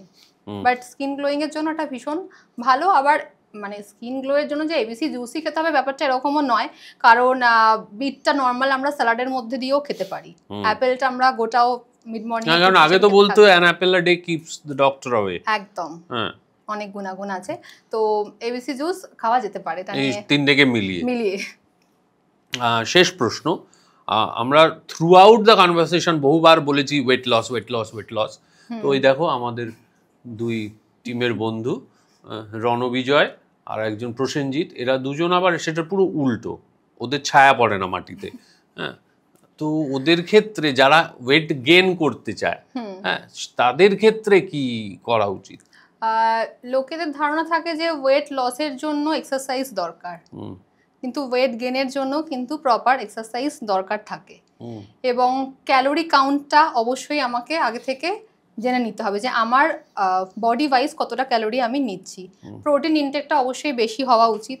আমি তোমাকে মাঝখানে বললামও কিছু সাপ্লিমেন্টের কথাও তোমাকে আমি বললাম, যেটা বাড়িতে তৈরি করা নেওয়া যেতে পারে, এবং ছোট ছোট মিল খেতে হবে এবং বারে বারে খেতে হবে। ওয়েট গেইন কখন হয় না, যাদের বিএমআর রেট আমি অলরেডি বললাম প্রচুর হাই থাকে, সেক্ষেত্রে প্রচুর খাবার খেলেও আমাদের ওয়েট গেইন হয় না। তো ছোট ছোট মিলে খাবারগুলোকে ভাগ করে নাও, আচ্ছা, তাতে নিউট্রিয়েন্ট অ্যাবজর্পশনটা বডিতে অনেকটা বেশি হয়। তো সেই হিসাবে যদি ডায়েটটাকে প্ল্যান করা হয়, এবং জল যেটা একদম মাস্ট, প্রপার ওয়াটার ইনটেক, তো ব্যালেন্সড যে কোনো একটা প্রপার ডায়েট প্ল্যান কিন্তু ওয়েট গেইনে অবশ্যই হেল্প করতে মানে হেল্প করে। যেরকম ওয়েট লসটা খুব ইজি হয়ে যায়, কিন্তু ওয়েট গেইন করাটা কিন্তু আমি বলবো অনেকটা ডিফিকাল্ট। একটা মানুষ হয়তো 1 মাসে 4-5 কেজি ওয়েট অনায়াসে কমিয়ে ফেলতে পারে, কিন্তু যখন সেটা আমরা ওয়েট গেইনের পেশেন্ট পাই মোটামুটি 2-3 মাস লেগে যায় তার 4-5 কেজি ওয়েট গেইন করানোর জন্য। কিন্তু এটা একটা long process, consistency is very important. ধৈর্য হারিয়ে ফেললে চলবে না, হচ্ছে না কেন, এত খাচ্ছি তাও কেন হচ্ছে না, কনসিস্টেন্সি রাখলে পরে অবশ্যই ওয়েট গেইন হবেই, এটুকু আমি বলতে পারি। একটা বিষয় নিয়ে ভীষণ কনফিউশন থাকে লোকজনের, এই যে একজনকে আপনারা নিয়ে এসে বসিয়ে দিলেন, তিনি কি আদৌ কোয়ালিফাইড? তার কি ডায়েট নিয়ে কথা বলার সত্যি কোনো অধিকার আছে বা সত্যি সত্যি কোনো জ্ঞান আছে? আমরা প্রথমে জেনে নিই তুমি ডায়েট নিয়ে কিভাবে কি পড়াশোনা করেছো। ডায়েট নিয়ে পড়াশোনা করেছি actually MSc in food and nutrition, যেটা মাস্ট আজকের দিনে। অ্যাকচুয়ালি কি হয়, অনেক সময় মানুষরা ডিপ্লোমা কোর্স করে তারপরে তারা প্র্যাকটিস শুরু করে দেন, বাট যেটা নর্মালি আমাদের প্রফেশনে বলা থাকে যে এমএসসি মাস্ট ফুড অ্যান্ড নিউট্রিশনে করতে হবে, এবং তার পাশাপাশি কোনো রিনাউন্ড হসপিটাল থেকে তার ইন্টার্নশিপ একটা কোর্স অবশ্যই লাগে, দেন সে প্র্যাকটিস করতে পারে। তোমার কোথায় ইন্টার্নশিপ ছিল? আমার বেলভিউ ছিল, চারনক হসপিটাল ছিল, আর তার পাশাপাশি আমি রেমেডি হসপিটালে কাজ করতাম, ওটা আমার ইন্টার্নশিপের জায়গা, আমার কাজের জায়গা ছিল। তার পাশাপাশি গোল্ডস জিমে আমি অ্যাজ আ ডায়েটিশিয়ান ছিলাম কিছু বছর।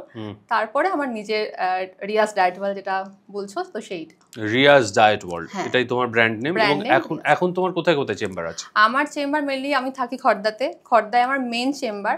এছাড়া আমার কেষ্টপুরে হয়, আর সাউথ কলকাতায় লেক মলের পাশাপাশি আমার ওই সেলিকা হেলথ কেয়ারে আমার ক্লিনিক আছে। ওকে, ভেরি গুড। জাপানে রিসেন্টলি একটা আইন পাস হয়েছে যে যদি আপনার ফাইন্যান্স ওরিয়েন্টেড কোনো ডিগ্রি না থাকে, যদি আপনার মেডিকেল কোনো ডিগ্রি না থাকে, এবং নিউট্রিশন সম্পর্কিত যদি প্রপার ইনস্টিটিউশনাল পড়াশোনা না থাকে, তাহলে আপনি এই ধরনের কোনো ভিডিও করতে পারবেন না। সেই ধরনের কোনো আইন কি ভারতবর্ষ আনার প্রয়োজন আছে বলে তোমার মনে হয়? আমার তো মনে হয় অবশ্যই আছে, কারণ আজকের দিনে যখন আমরাও পড়াশোনা করেছি নিউট্রিশনটা অবশ্যই চল ছিল, বাট আফটার কোভিড যেটা আমি দেখেছি যে মানুষের মধ্যে অ্যাওয়ারনেস অনেক বেড়ে গেছে, যার ফলে কি হয়েছে এখন সোশ্যাল ইনফ্লুয়েন্সার থেকে শুরু করে অনেক মানুষই ডায়েট টিপস দিচ্ছেন এবং যেটা ফ্রিতে, কিন্তু আদৌ সেই ডায়েট টিপসগুলো কোথা থেকে আসছে বা কি দেখে আসছে? কিছু মানুষ গুগল করে নিচ্ছেন, কিছু মানুষ ইউটিউব করে নিচ্ছেন, বা হয়তো 4টে জায়গা ফলো করে একটা নিজস্ব মতামত তৈরি করে সেটাকে আমরা পেশ করে দিচ্ছি সোশ্যাল প্ল্যাটফর্মে। কিন্তু এটা আমার মনে হয় সঠিক নয়, কারণ যেই মানুষগুলো আমাদেরকে দেখছেন তারা সেটা ফলো করতে শুরু করলে সেখানে কিন্তু অনেক অন্যরকম এফেক্টও হতে পারে। তো আমার মনে হয় অবশ্যই এরকম একটা আইনের দরকার রয়েছে ভারতবর্ষে। Okay, on that note, fantastic episode, খুব মজার একটা কনভারসেশন হলো। আপনাদের যদি এই কনভারসেশন ভালো লেগে থাকে তাহলে অবশ্যই আমাদের লাইক করুন, সাবস্ক্রাইব করুন, কমেন্ট করুন এবং আমাদের একটু লিখে জানান। আমরা একটা কমিউনিটি পোস্টও দেবো যে আগামী দিনে কি ধরনের টপিকের উপর আপনারা আলোচনা চাইছেন বা কোন গেস্টদের আপনারা চাইছেন। আর যারা রিয়ার সঙ্গে যোগাযোগ করতে চান, আমরা কমেন্ট বক্সে পিন করে দিয়েছি ওর ডিটেল, রিয়াজ ডায়েট ওয়ার্ল্ড, তাই তো? রিয়াজ ডায়েট ওয়ার্ল্ডের সঙ্গে তারা যোগাযোগ করতে পারেন। সবাই খুব ভালো থাকুন, আপনাদের সঙ্গে দেখা হচ্ছে খুব শিগগির। ততক্ষণ সুস্থ থাকুন, ভালো থাকুন, ফাটিয়ে খাওয়া দাওয়া করুন, তবে হেলদি খান, সুস্থ থাকুন। Thank you.